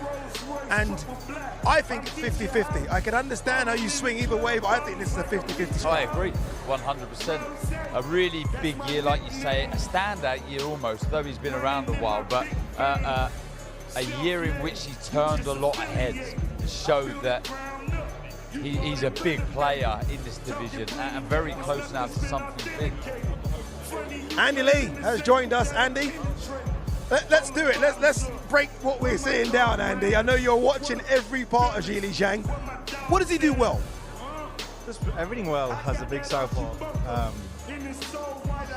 Got a good basics. Anyone comes with that good amateur system, you know, they have good fundamentals. He doesn't make any real mistakes.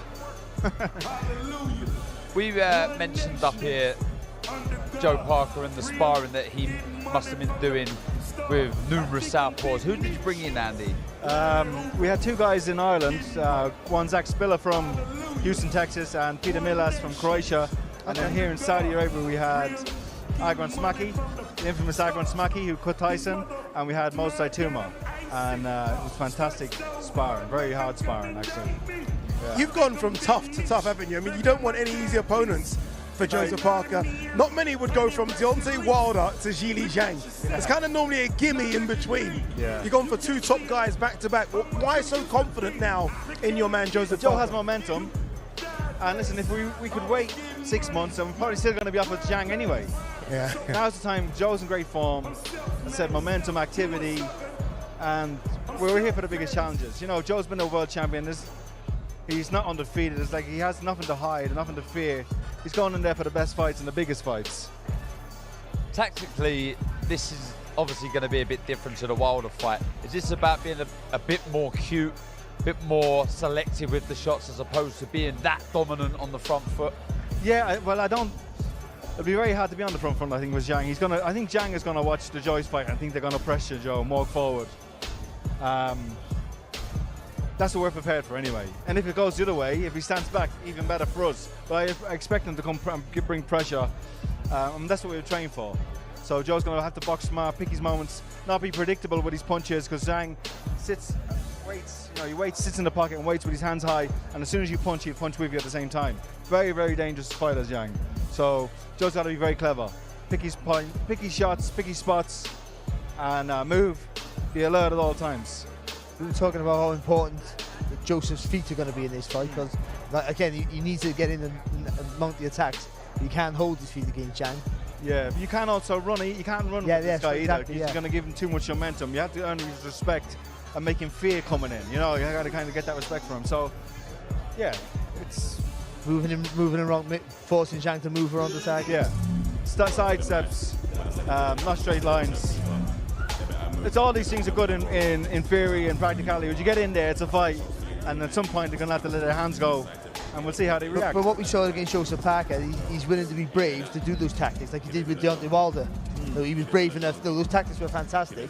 Yeah. You have to be brave to do it, didn't you? Yes, you have to be. Yeah, and you have to believe in it. Yeah. And it's not like I got all this credit about a great game plan, and it was a great game plan, but it was collaborative. He had to believe in it. He had to agree to do it, and I set it out, and he gave some input as well about doing things a certain way, and and then I think he had. If he didn't believe in what I told him to do, it wouldn't work. So he's a big part of the plan as much as I am. Sorry, Andy. When did it click with you and Joseph? Was there like a fight or a round in a fight where you thought, there? No, I think the activity's been very good for him. If you look at our career together, our time together, he had first fight with Chisora wasn't no time together, but in the second fight with Joe was really good performance, and that was more time together. Then we had a long layup and he ran into Joyce, which was totally bad timing. For Joseph's development at that stage, it was just the wrong fight for me. I think he can still beat Joyce, but just the timing at that stage, Joyce was just the wrong style for him. But since then, we've doubled down, activity. Listen, bringing in George Lockhart, who's the strength and conditioning coach and nutritionist, does all the cooking for Joseph, is a big part as well, because now he's fit enough to do the actual training. We had to keep the concentration levels high enough for all of the training. Not where he's looking to take breaks and hold and rest. I just want to watch this now. No, fully understand. Let's all watch it. Let's all watch Zhilei Zhang hit the pads. As I said, you can't see, there's no mistakes there. The feint, I guess, as well, try and draw out that lead, but he's very, like you said there, with that amateur pedigree, he doesn't make very many mistakes, does he, Andy? No, he doesn't make many mistakes. I tell you what he does really well, he can react. If you throw, he can block and counter really quick. That short right hook, lead right hook he got, when you come forward, you throw a shot, he just doesn't panic, and he throws it really fast, doesn't he? Do you expect this from Zhang? On the front foot? Do you think he'll be as aggressive as this on the front foot?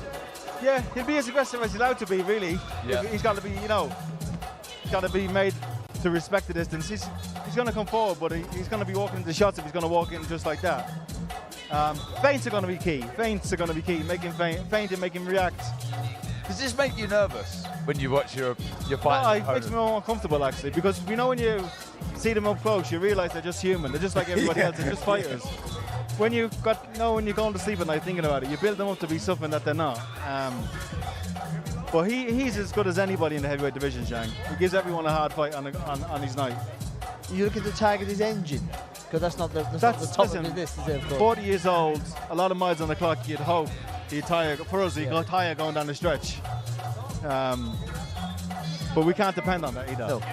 And his engine's been better, even though we've had 2 stoppages against Joyce. He looked busier in those fights, I thought, than he did in previous. Yeah, he's just giving me the eyes there, looking up at me, so he knows I'm watching. You probably feel it burning in the back. They better look over about 4 or 5 times, okay, let's see what's going on. No, good fighter, good southpaw. Obviously, I love southpaws being one myself, but I think we've said all week, we said yesterday that we generally believe this is a fight between 2 top 5 heavyweights. But if you're doing your rankings now, Joseph Parker has to be a top 5 with the Wilder win, and Zhang has to be a top 5 with those wins against Joe Joyce. Yeah, it's just it's an interim title on the line, so it's a significant fight. Yeah. But any other time, era, it's going to be a world title fight itself. Yeah. And top of the bill itself,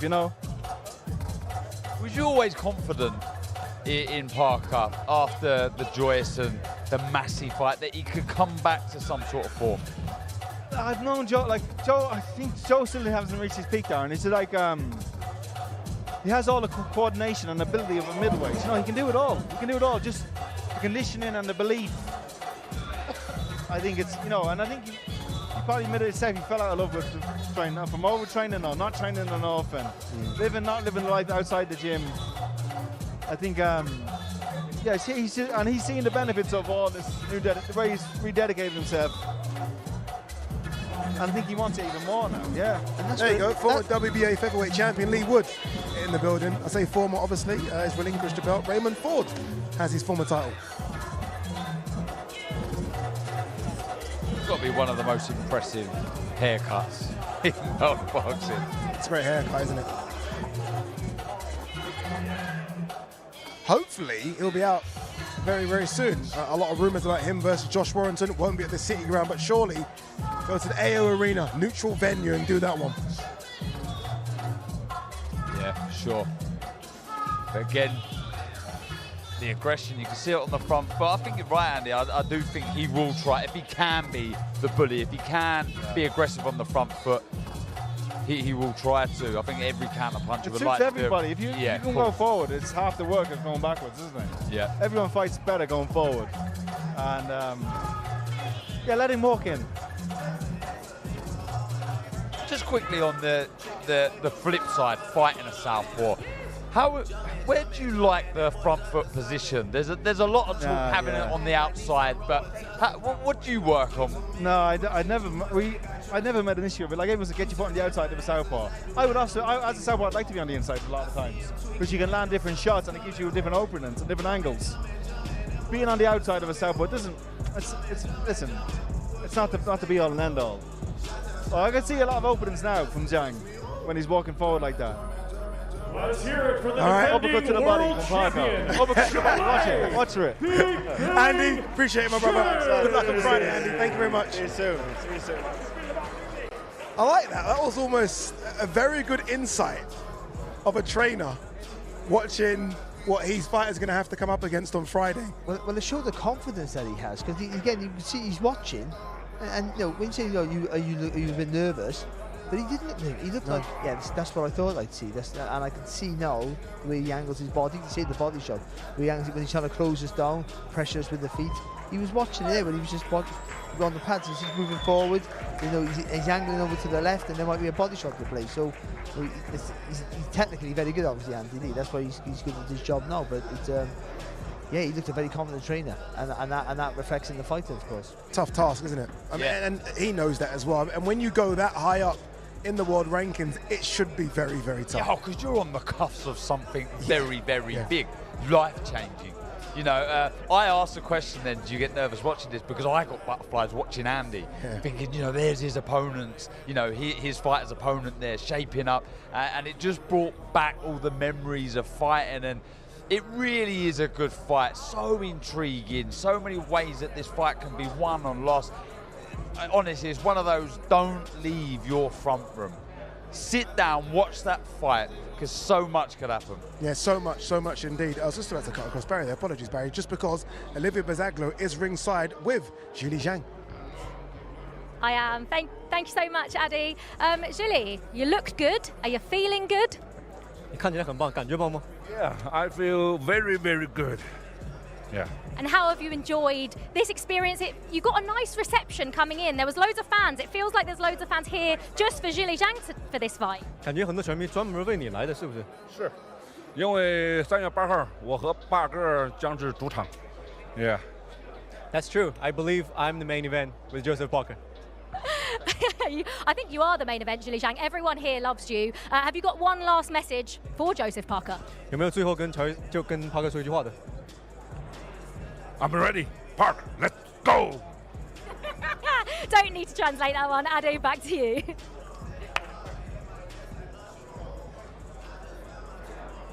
I'm so happy this man's here because he doesn't really do a lot on camera. That man, Mr. Sean George, obviously trainer for Zhilei Zhang. It was fascinating for me when Zhang was fighting Hrgovic and I saw you ringside and you was doing it in English, you was doing it in Chinese, you was doing a bit of everything. How long have you been working with Zhilei? Over 14 years. I've been working with him for over 14 years in China, in the U.S. as an amateur. Yeah? And professional, yes. I've openly said that I think, look, I can make an argument. Obviously, look, Fury and Usyk, 1 and 2, just because they're title holders. But I think you can make a very good argument to say Zhilei Zhang could be the 3rd best heavyweight in the world right now. That's what we want to prove. We want to show everybody who Zhilei is and what he can do against the best fighters in the world. That's why we're taking a guy like Joseph Parker, former WBO heavyweight champion of the world. We took that fight with ease because I'm confident in Zhilei's abilities to win. Let's talk tactics here. I know you're not going to give too much away, but we're seeing Zhang working out there, quite aggressive on the front foot, looking to come forward. Are we going to see that Friday night? You're going to see a little bit of everything. Yep. Zhilei is one of those fighters that he could actually do everything. He's one of those fighters that can make adjustments. That's a lot of things that you guys are not paying attention to is that he can make adjustments according to. There's a little bit different Zhilei every time you see him. And it went from Herkovich to the first Joe Joyce fight to the second to now you're going to see a whole nother strategy coming in. It's a different fighter. What I find impressive about Zhang is how quick his reactions are for such a big fella. I know he's technically good because he had that great amateur schooling, but how quick his reactions are, especially with our lead right hook. In my opinion, Zhilei is he's well schooled. He's an athletic, big man. He can move around much more than much more than he leads on as well. He's not one-dimensional. He doesn't just come forward. He does a lot of things in there. He can work the body. He can work the head. The game plan for this fight is just keep making adjustments according to, but we're going to do what we want to do. Nobody's going to stop us from doing it. We bang on everything till he folds. Obviously, it's a team effort, and what we have seen with Zhilei is the cardio has improved a lot. I think the Jerry Forrest fight, we saw the gas tank ran empty very quickly. Maybe little was parts. Was it that fight? The Jerry Forrest fight? Yes. I thought maybe the gas tank ran empty. Yeah, that was yeah. Yeah, I think that's fair. And I thought the Hergovich fight won, but there were certain parts in that fight where he maybe took his foot off the pedal. The gas tank against Joe Joyce in both fights was full, very full. How have you worked on that? My question to you is, do you think Hergovich is a good fighter? Very good fighter. And he's a good puncher. Yeah. Right? Yeah. Nobody wanted to fight Filip Hergovich. That's a tough fight. You know, it's a fight it's a fight I said that Zhang won. Yeah, I believe he won. I believe Zhilei won as well. You know what I mean? But everybody's acting like Zhilei got tired. Herkovich is tired as well. True. He was confused as well. It was a tough fight against 2 top contenders going in there and banging it out. You know, everybody talk about the last 4 rounds of that fight, and like Zhilei is the only one who got tired in there. Herkovich was tired too. Herkovich did not sweep the last 4 rounds of that fight. It went 9 to Zhilei, 10 to Herkovich, 11 to Zhilei, 12 to Herkovich. They both were tired.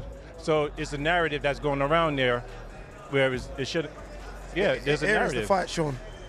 And I think this is what kind of threw Zhang to the wider boxing public. Right. Obviously, a lot of the hardcore boxing fans know the combination punching for Zhilei is incredible. Yeah, Riddick Bowe. No, seriously, he's a big man. He's a Riddick Bowe, southpaw version of Riddick Big Daddy Bowe. I have to mention the age. He's no spring chicken now, Zhang. Is it important that he does a good job against Parker? How quickly would you like to see him in fight for a world title because of that age? Or do you still feel there's time for him?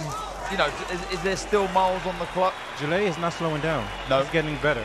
I know everybody looking at that, and in every single fight, since Zhilei was 35 years old, they've been saying the same exact thing. But when you look around, you have Francis Ngannou, I think he's 37 right now. Yeah. Tyson Fury, they're not talking about those guys getting old. Yes, he's older. But also Tom Brady was older. LeBron James is older. But he's just thinking differently nowadays. He's doing different things in the ring. Yeah, for UK fight fans, Cristiano Ronaldo.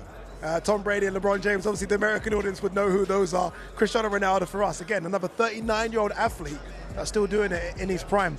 I want to quickly, if we can, get your thoughts on the main event. Yeah. France and Ngannou, Anthony Joshua. How do you think that plays out? Joshua gets stops. That's my opinion. Serious? Yeah, I'm the one to say it. Anthony Joshua gets stops in this fight. Wow. And on that note, Sean, you can get out. Get out of here. That's just my opinion. Joshua is the better boxer. He should win this fight. I understand why everybody's picking Joshua in the boxing world, and he's doing it for the sport of boxing. But when I look at Francis Ngannou, I think people not really looking at the fact that he's actually been in the boxing gym for 4 or 5 years with Dewey Cooper. Yeah. Training twice a week, 3 times a week, he's been in the gym sparring with other boxers. And then you got to take into consideration that the rhythm is different than when most boxers. Like I see it in the gym all the time when MMA fighters go against boxers. The rhythm is different. They fight at a different pace. I'm not sure if Anthony Joshua can make that adjustment. Interesting observations there from Sean George, obviously trainer of Zhilei Zhang. On Friday, 3 of the top 5 heavyweights will show us what they can do. May 18th, the 2 best will go toe-to-toe. Tyson Fury versus Alexander Usyk. Live on DAZN Worldwide, May 18th. The fight of the century. Tyson Fury versus Alexander Usyk for the undisputed heavyweight championship of the world. Tyson Fury looks to reign as king of the division. But Alexander Usyk is undefeated and coming for the crown. For the first time in over 20 years, all the belts are on the line. Ring of Fire, live on DAZN Worldwide, May 18th.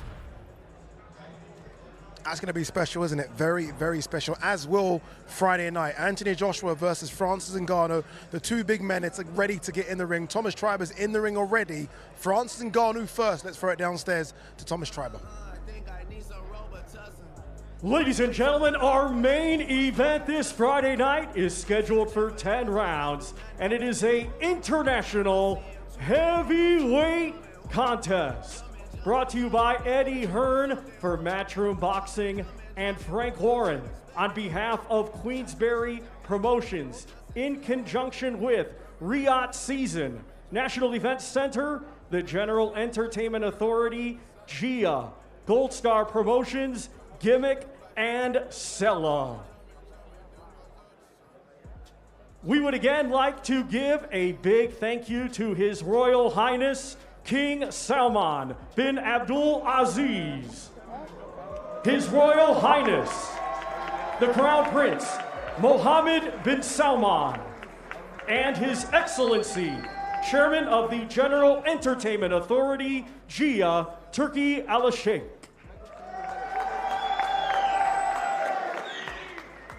Let's first welcome to the ring from Cameroon. He is the lineal MMA heavyweight world champion, Francis the Predator Ngannou.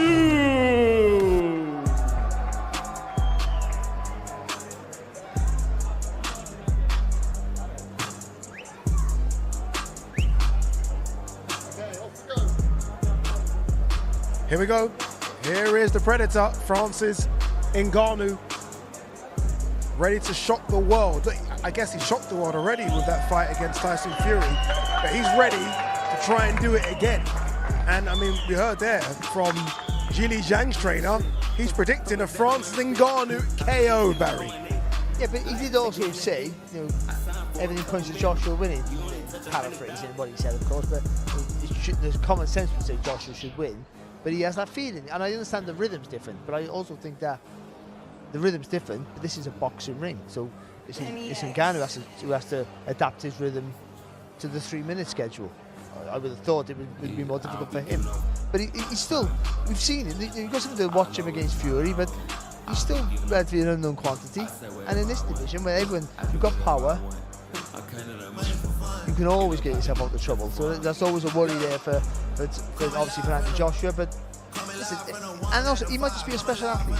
You know, he might just be one of those guys. No, we know that he is that already. No, but I mean a once in a lifetime that can just do anything. Not just great at what he did. He's obviously a great UFC guy, MMA guy, sorry, of course. But he might just be one of those once in a lifetime enigmas. Solid.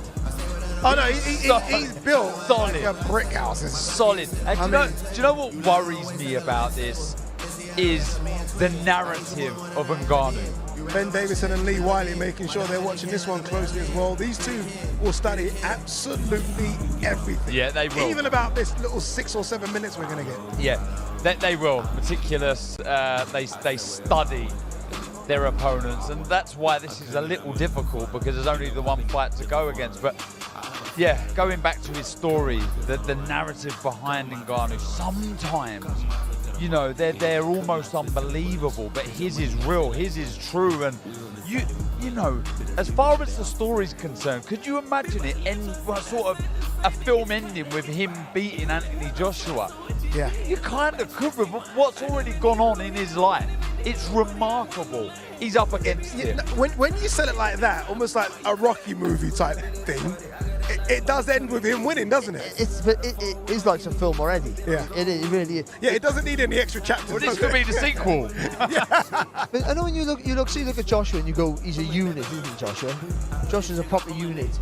But his legs might be a little bit slimmer or something like that, or something, you know what I mean? Or his ankles are not so thick. Or you can find something that's not 100%, you know, pristine. I find it hard with him, but you know, something like that. This guy, where? Look at this, his legs are like tree trunks. Thank God fights are not won with muscles and size, but boxing brain and intelligence. And I guess when it comes down to boxing brain, I mean, again, we saw the brains trust there, Ben Davison, Lee Wiley. AJ's got it in the past as well. He's been with some fantastic trainers in the past. Some might say it's overkill, but you take a bit from every trainer, don't you? Yeah, absolutely. Rob McCracken, Robert Garcia, Derek James. Another string to your bow. It could be an overload in information, but for me, it looks like he's taking it all on board, Anthony Joshua. I think speed is massive here for Anthony Joshua. He really needs to use that, be smart, plenty of feints. You can see he's definitely got an advantage when it comes to speed. And obviously that ring IQ, that boxing know-how. You know, he's been doing it for an awful long time. He knows how to win big fights in a boxing ring. I have to say though, there's just something in the air. Something special is going to happen on Friday night. He can't allow Ngannou to take the centre of the ring like he did against Fury. So he has to take that centre of the ring and dictate that space. I don't mean he just has to go 100 miles an hour towards Ngannou and get too close and engage in a firefight, but he has to take the centre of that ring and force Ngannou to move his legs more than he did in the Fury fight. Because even though the Fury, you know, he wasn't sure about his engine looked really good, but there was never really a moment where Fury upped the pace too much for him.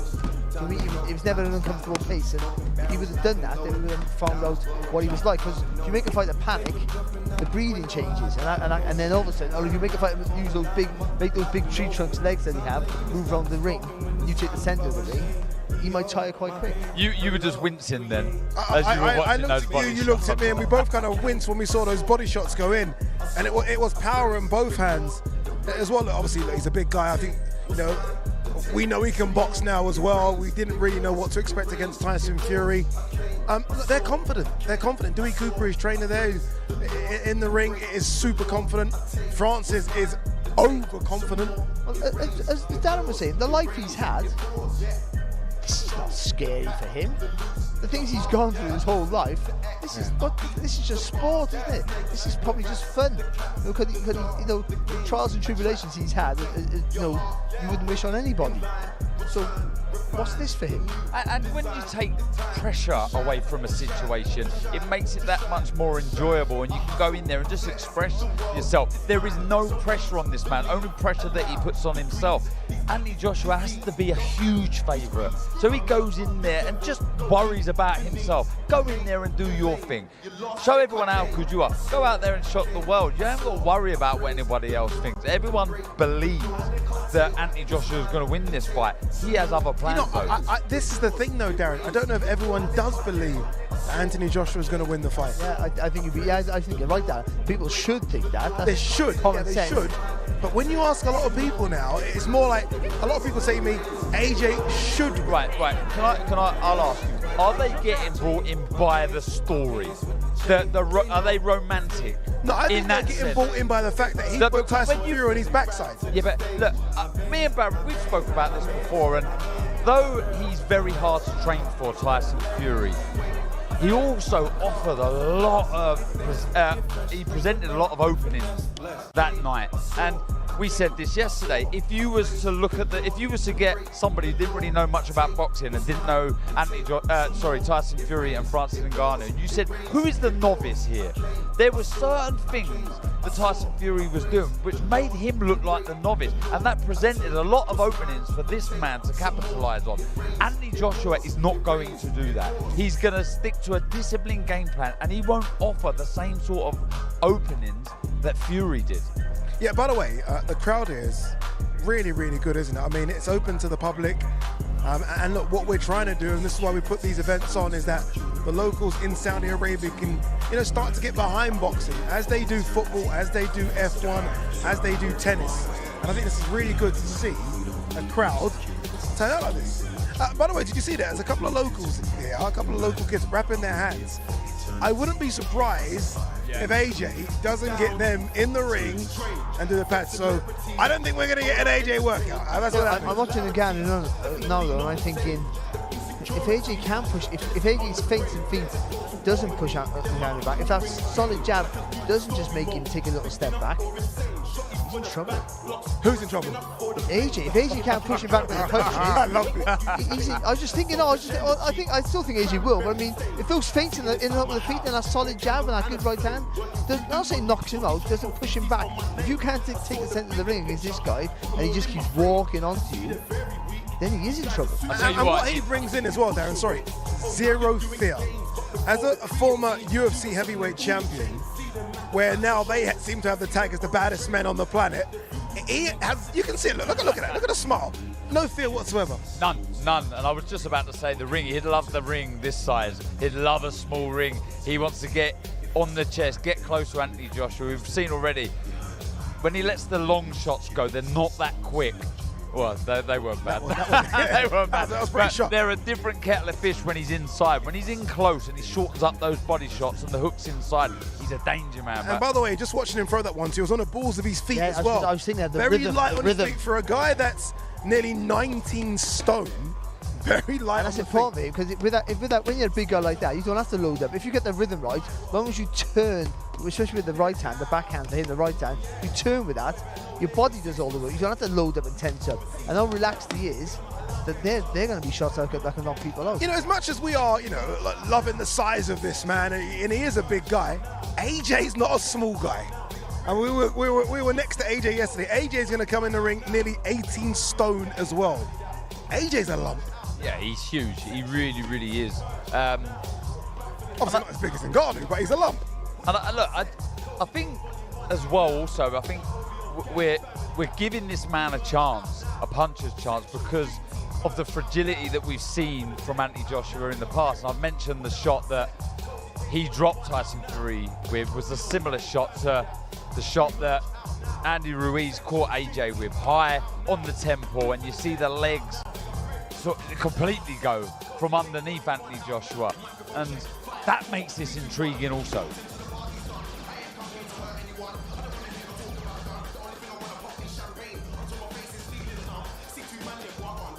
Two very different trainers as well.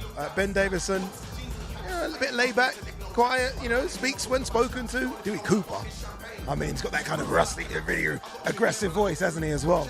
Very confident in his man. And what job he's done with him. And there's a lot of know-how here. We know that Francis Ngannou first wanted to be a boxer, but you're seeing a lot of good stuff here. I just see as he was throwing those left to the body, he was bringing the right foot across and allowing more space, more leverage for that left to the body. Some good stuff there. Let's hear it, ladies and gentlemen, for Francis, the Predator Ngannou. Eddie Hearn said something very interesting about Francis Ngannou. He said, look, I don't know if he can beat some of the very, very best. I also don't know if he could lose to a Southern Area level guy. And that's kind of where we are with him. We don't know. Like, could he beat Johnny Fisher? Well, that's could he beat Fabio Wardley? You just don't know. That's why when you see he's number 10 in the ring. It's true, though. That's when you see he's number 10 in the WBC rankings. You think, well, how can you rank him? Because he's had one fight and he's lost, and you still can't really gauge. You have to have a accumulation of fights. You have to have a body of work, don't you, before you can really rank somebody. Unless they get a win, of course, against the best fighter on the heavyweight on the planet, supposedly, Tyson Fury. So it's hard to judge where he is, and that is the truth. I mean, he might be one of the best in the world. We don't know. But I think this fight now, if he can do it, if he can get a win, or even if he can lose in a close fight again, then we have to say, that he is a genuine 100% world-class fighter, even though he might end up with 2 losses. Do you think he stays in the sport if he loses? Yes. Do you think he stays, as opposed to go to MMA and have those big fights? Because the money's here. Yeah. It is, and in this division, and there's and that weight, of course, there's always the money there, and he's a commodity. He's a sellable product. He really is. So even in defeat, and also because he has the power and the size, he's always capable of pulling off an upset. I'm just looking over my shoulder because I do think that we are going to get an interview from Francis Ngannou. He's just getting his gloves off. Olivia Bazaglo's standing by to speak to the big man. Hopefully he sits down and not standing up, because she's going to need a ladder. She'll need a ladder. I feel the pain. I feel your pain. I feel your pain. No, we all feel your pain, Olivia. We're all in the same position, trust me. Anthony Joshua is standing by as well, so he's going to be in the ring in a few moments. But hopefully, okay, are we going to go to? No, I think we are going to go to Olivia, aren't we? I think we're going to go to Olivia first. Let's go to Olivia, who's with Francis Ngannou. Go to there. I sit on here. So well. Thank you so much, Addy. Yeah, I can't not laugh at the joke you made, but this guy makes everyone look small, even if I am very small. Francis. I'm on the step. Yeah, I know. Imagine if you were stood up. You'd be massive. How did you feel? You always look really happy. It looks like you're taking it all in, but you're not to be underestimated, are you? No, I don't think so. If somebody think I'm underestimated, I should be underestimated, then he's wrong. Now I see you leant over here when the fans all had their phones out. What were you saying? That we are enjoying, we are having fun. And are you going to stay around to watch Anthony Joshua, or have you watched enough of him in the build-up to this fight? Where I don't know where he's right now. I'm following the command right here. They're telling me where to go and what to do. I think he's going to be in here in not too much time. So would you stay around? Is that something you'd want to do? Watch him do his open workout? I have something else to do. You're busy. Which is you. Yeah, back to you, Andy. He didn't mean it like that. Obviously, he didn't mean it like that. Calm down, everyone. Anthony Joshua, though, is ready to get in the ring right now. Thomas Triber is ready, so let's go to our MC. And now let's welcome to the ring, coming to us from Watford, England. He was a 2012 Olympic gold medalist, and now as a professional, he is the former 2-time unified heavyweight champion of the world, AJ Anthony Joshua.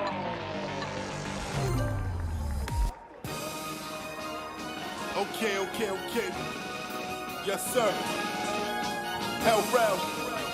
Say all righter. 40. This is how we do it, man.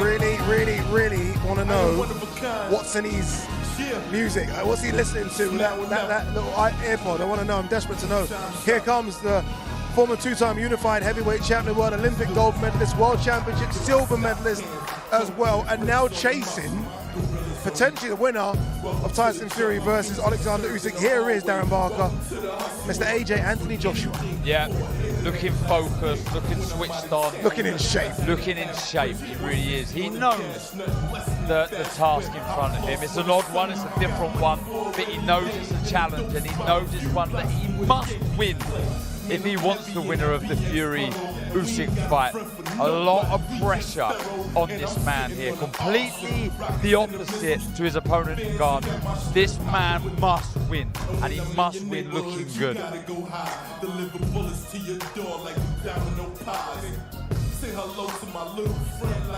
We have a man that's going to be very eagle-eyed watching AJ do his thing. That man is Mr. Dewey Cooper. Great to see you, brother. Grab a mic, Dewey.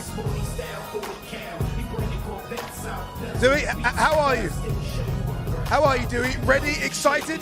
I'm terrific, man. Another day at the office. We already did this 5 months ago. We kicked off Riyadh season with the Tyson Fury fight, and we're gonna close the show on March 8th. Dude, where does this confidence come from, dude? You had all this confidence in the build-up to the Fury fight, and we thought you guys were bluffing us. Yes. Now, obviously, we realize you're not bluffing us. Yes, sir. This is a different kind of prospect, though, isn't it, AJ? I mean, that's cute. They got synchronized movements like a swim team. This is fight. This is fight. Remember that, guys. We can get theatrical, we can get dramatical, we can make it real fun. But at the end of the day, March 8th, it's going to be a real fight. And I got the guy who's going to win it. And tell me, how does he win it? He can win it in several different ways, gentlemen. He don't have to just maul and brawl. He can box with them. He can go 10 rounds and get it. But you know, at some point, that power is going to land and he's going to go down. That's the objective of this fight. You've no doubt. Simple as that. No doubt. Is it important for Francis to take that center of the ring so Anthony can't push him back? Yeah, theoretically, Joshua, if he gets comfortable, he's one of the best in this era for sure. You've seen that in the Otto Wallin fight. Much too comfortable, guys. Was it because he's really that guy, or was it because he's with a familiar foe? I don't know. We'll find out in 2 more days, though. Just to confirm, those young kids in the ring with Anthony Joshua are from the Al Shabab Boxing Club. And again, we've spoken about the importance of seeing guys and girls come through Saudi Arabia and start boxing. And I think it's very, very important. Francis Ngannou is just to my right. He looks so much more comfortable now compared to the Francis Ngannou we saw in the lead up to the Tyson Fury fight. How much boxing has he done between after the Fury fight and now? He did some boxing, but he was at home in Africa visiting his family after the Tyson Fury fight. The moment Joseph Walker upset Deontay Wilder, he made that initial move to get this fight going. Don't get it confused. Francis wanted this fight. He made the move first. He's comfortable. He was comfortable for the Tyson Fury fight because all us in boxing forgot about one thing. He's a champion, man. He's a world champion in mixed martial arts. He defended his world championship on one leg, you know, so yeah. He's the real deal. He's the real deal. He's been through adversity. He's been through injury. He's been through obstacles. He's been through people not believing him. He's been through homelessness. He's been through extreme poverty that is. And now, there's one guy standing in his way for an ultimate destiny, ultimate goal. That's having a chance to fight for the unified belts of heavyweight boxing, man. It don't get any better than this. There's no way. There's no way he can stop us. He cannot stop him. Because this is something that's destined to happen. This is the storybook, and this is going to be one more great chapter in that storybook. Dewey, obviously, look, boxing and MMA, any fighting discipline really is a story about hardships. Everyone that takes those things up doesn't take it voluntarily. You do it to get out of something. Yes. Talk to us about Francis Ngannou and that story he's been in, how he's gone through so many hardships. How many of us, real talk, in the UK or in the USA, how many of us are willing to not contact some coach in a different country and say, hey, can you accept me? How many of us are willing to just walk out of the house one day, not knowing how we're gonna get to our destination, very little money, very little food, very little connections, go through country after country, get thrown in the Sahara Desert, facing starvation, dehydration, imminent death, goes to jail, and not give up and go back home to mommy. How many of us willing to do that? I know one guy. I definitely wouldn't have did it. After being in prison, I would have took my ass back home. He did it. Went to France, homeless for over a year, sleeping in parks. Got his opportunity. Small opportunity. Now he's fighting for millions of dollars, biggest shows in the world against 2 of the 3 best heavyweights of this generation. This is like a movie. This is not real life. But guess what? This is not fantasy. This is reality. When it comes to impossible, guys, when it comes to Francis Ngannou, impossible simply means I'm possible. And it's definitely possible to beat this guy. He's out here doing aerobics and jazzercise and thinking this is a game. 2 more days, he's going to see how real it is. How did the training camp differ from Tyson Fury to this? Because there's no real unknowns now. He's done 10 rounds for the first time, so that's something in the bag. He's actually had a heavyweight fight, boxing fight against one of the best, if not the best out there. Yes. How was this camp different to that one? Well, one simple thing, the sparring was more of a focused sparring. You guys know Tyson Fury fights many different styles. So you have to have 2 or 3 different style boxers in camp to prepare for Tyson Fury. You need a brawler. You need a guy who's strong on the inside, and you need a good, outside distance fighter. Because Tyson fights 3-4 different styles. This style, you have a conventional guy who's really astute and a real expert with his weapons, but he's a conventional boxer. Hands up, works behind the jab, powerful right hand. So we got 3 really great sparring partners to really get him ready for the task at hand. And we feel like we had a successful camp. It was a more focused camp because we could only focus on a few intangibles that he does. His drop step, his up and down game, his rhythm break with the right hand. I know Mr. Joshua. And he's going to show Mr. Joshua what it is on Friday night. We saw how Francis was so, the structure was so good in the fight, how he kept the shape really well. Yes, sir. How long did it take to cement that into his game plan, from the transition from MMA to boxing? Not long, because I've been training Francis in mixed martial arts. I'm his striking coach. Guys, I'm a world championship winning boxing coach. People better put some respect on my name. Think on some MMA guy. I've been doing boxing way before this MMA thing. So, he's been boxing like twice a week for years. It was just, for a real boxing fight, we can do all boxing 6 days a week. And that's why you're seeing that huge increase in his ability. He's an athlete, he's strong, he's passionate, and he has belief and confidence in himself. And with those attributes, it's gonna be hard to defeat. Dewey, I will say this, you said that people need to start putting respect on your name. The respect is there now, Dewey, because you're doing a fantastic job. I followed you for years in MMA, doing a fantastic job now in the boxing world as well. Congratulations. And it's not about a self-declaration from me. I don't care if they do or don't. I'm just saying, Francis has been boxing a long time. No one thought he could get to this level. He did. He's been calling Tyson Fury out in all the top boxers for 3-4 years. So this is nothing new. This is nothing astronomical to him. In his mind, he felt he's already won. And a man with confidence and who knows he can do it, it's going to be hard to topple. We'll see if this is the guy to do it. Olympic gold medalist, 2-time champion. Can you do it? We'll find out in a few days. And on that, what better way to close? Anthony Joshua has finished his media workout. Dewey Cooper has completely convinced a lot of people at home that Francis Ngannou is going to get the job done. Make sure you tune in on Friday, live on DAZN. Scan the QR code. Go to DAZN.com as well to make sure you don't miss out. We've had the grand arrivals. We've done that, right? We've done the media workout. As Dewey goes, before we wrap the show, Ben Davison's going to go in. Dewey. Thank you, guys. Thank you.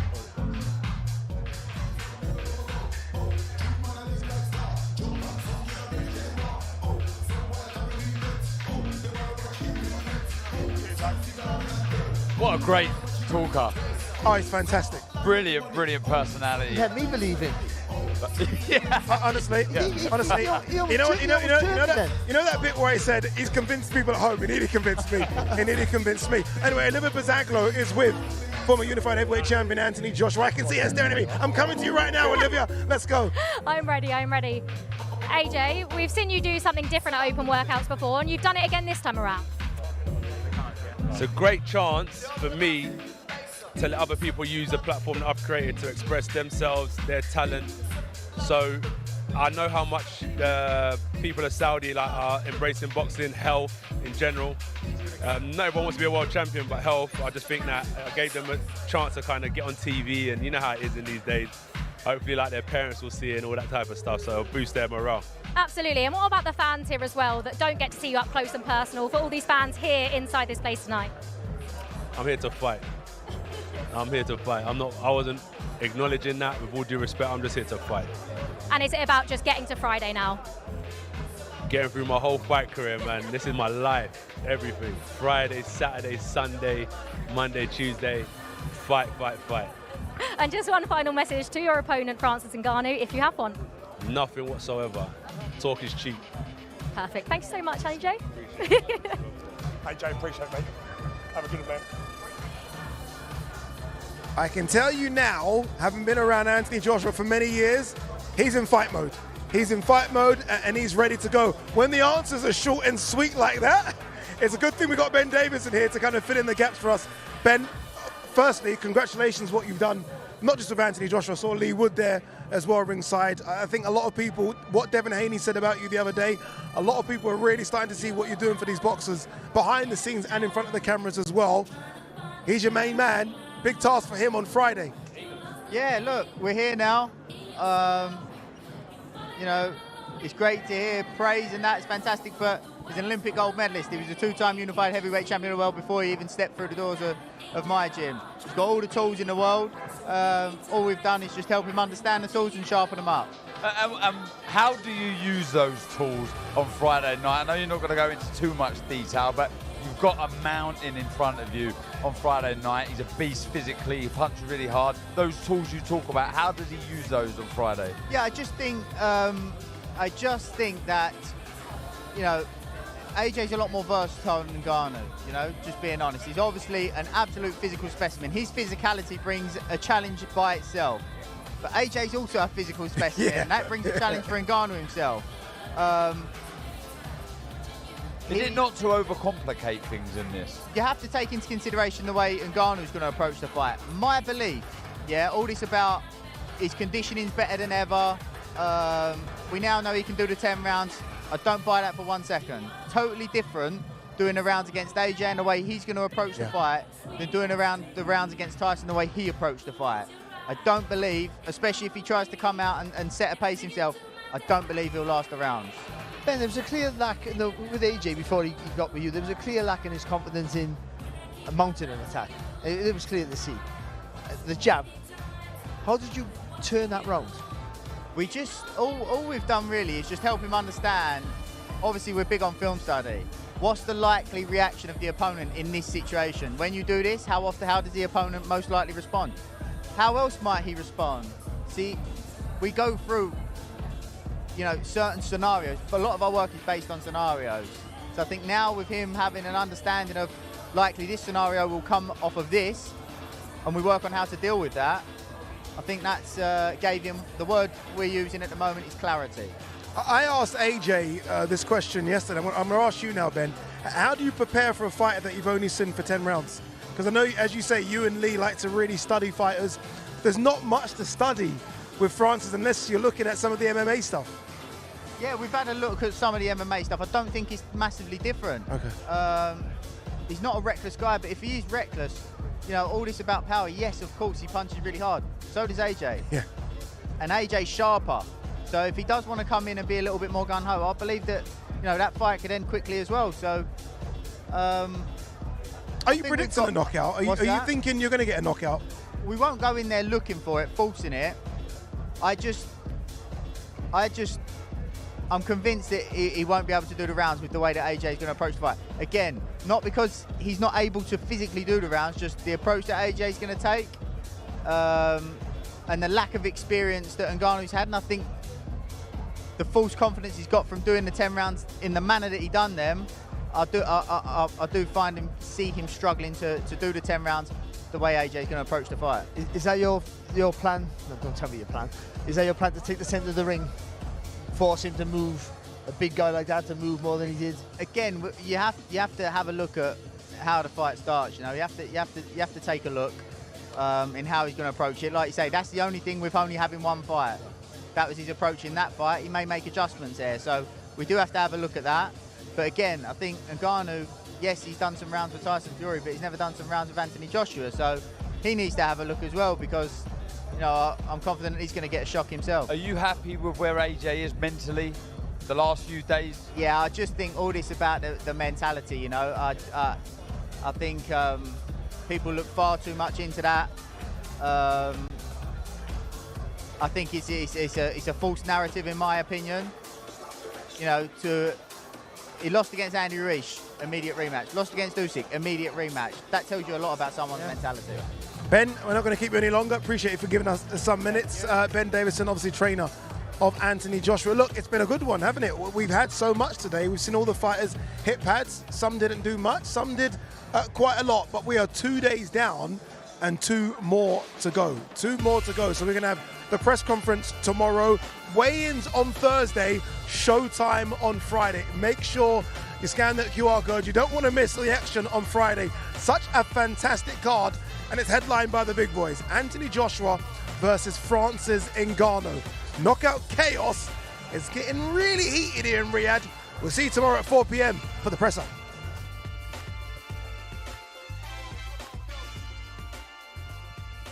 Live on DAZN worldwide, Friday, March 8th. Joshua versus Ngannou. His earthquaking power shocked the world. The left fury floored. Big shot from Ngannou. Now back into the ring. He seeks to knock down and knock out. But AJ is back. The pursuit of 3 times world champ is on. It's all to fight for in knockout chaos. Live on DAZN worldwide, Friday, March 8th.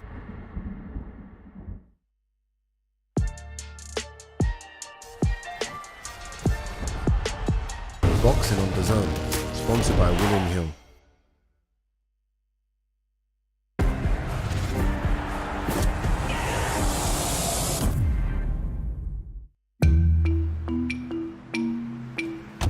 Oh, that's a beauty. Yeah, the fully electric MG ZS EV. 273 mile range, 7-year warranty, fast charging, and you can control it with an app. Oh, fancy. And all is standard? Yeah. No.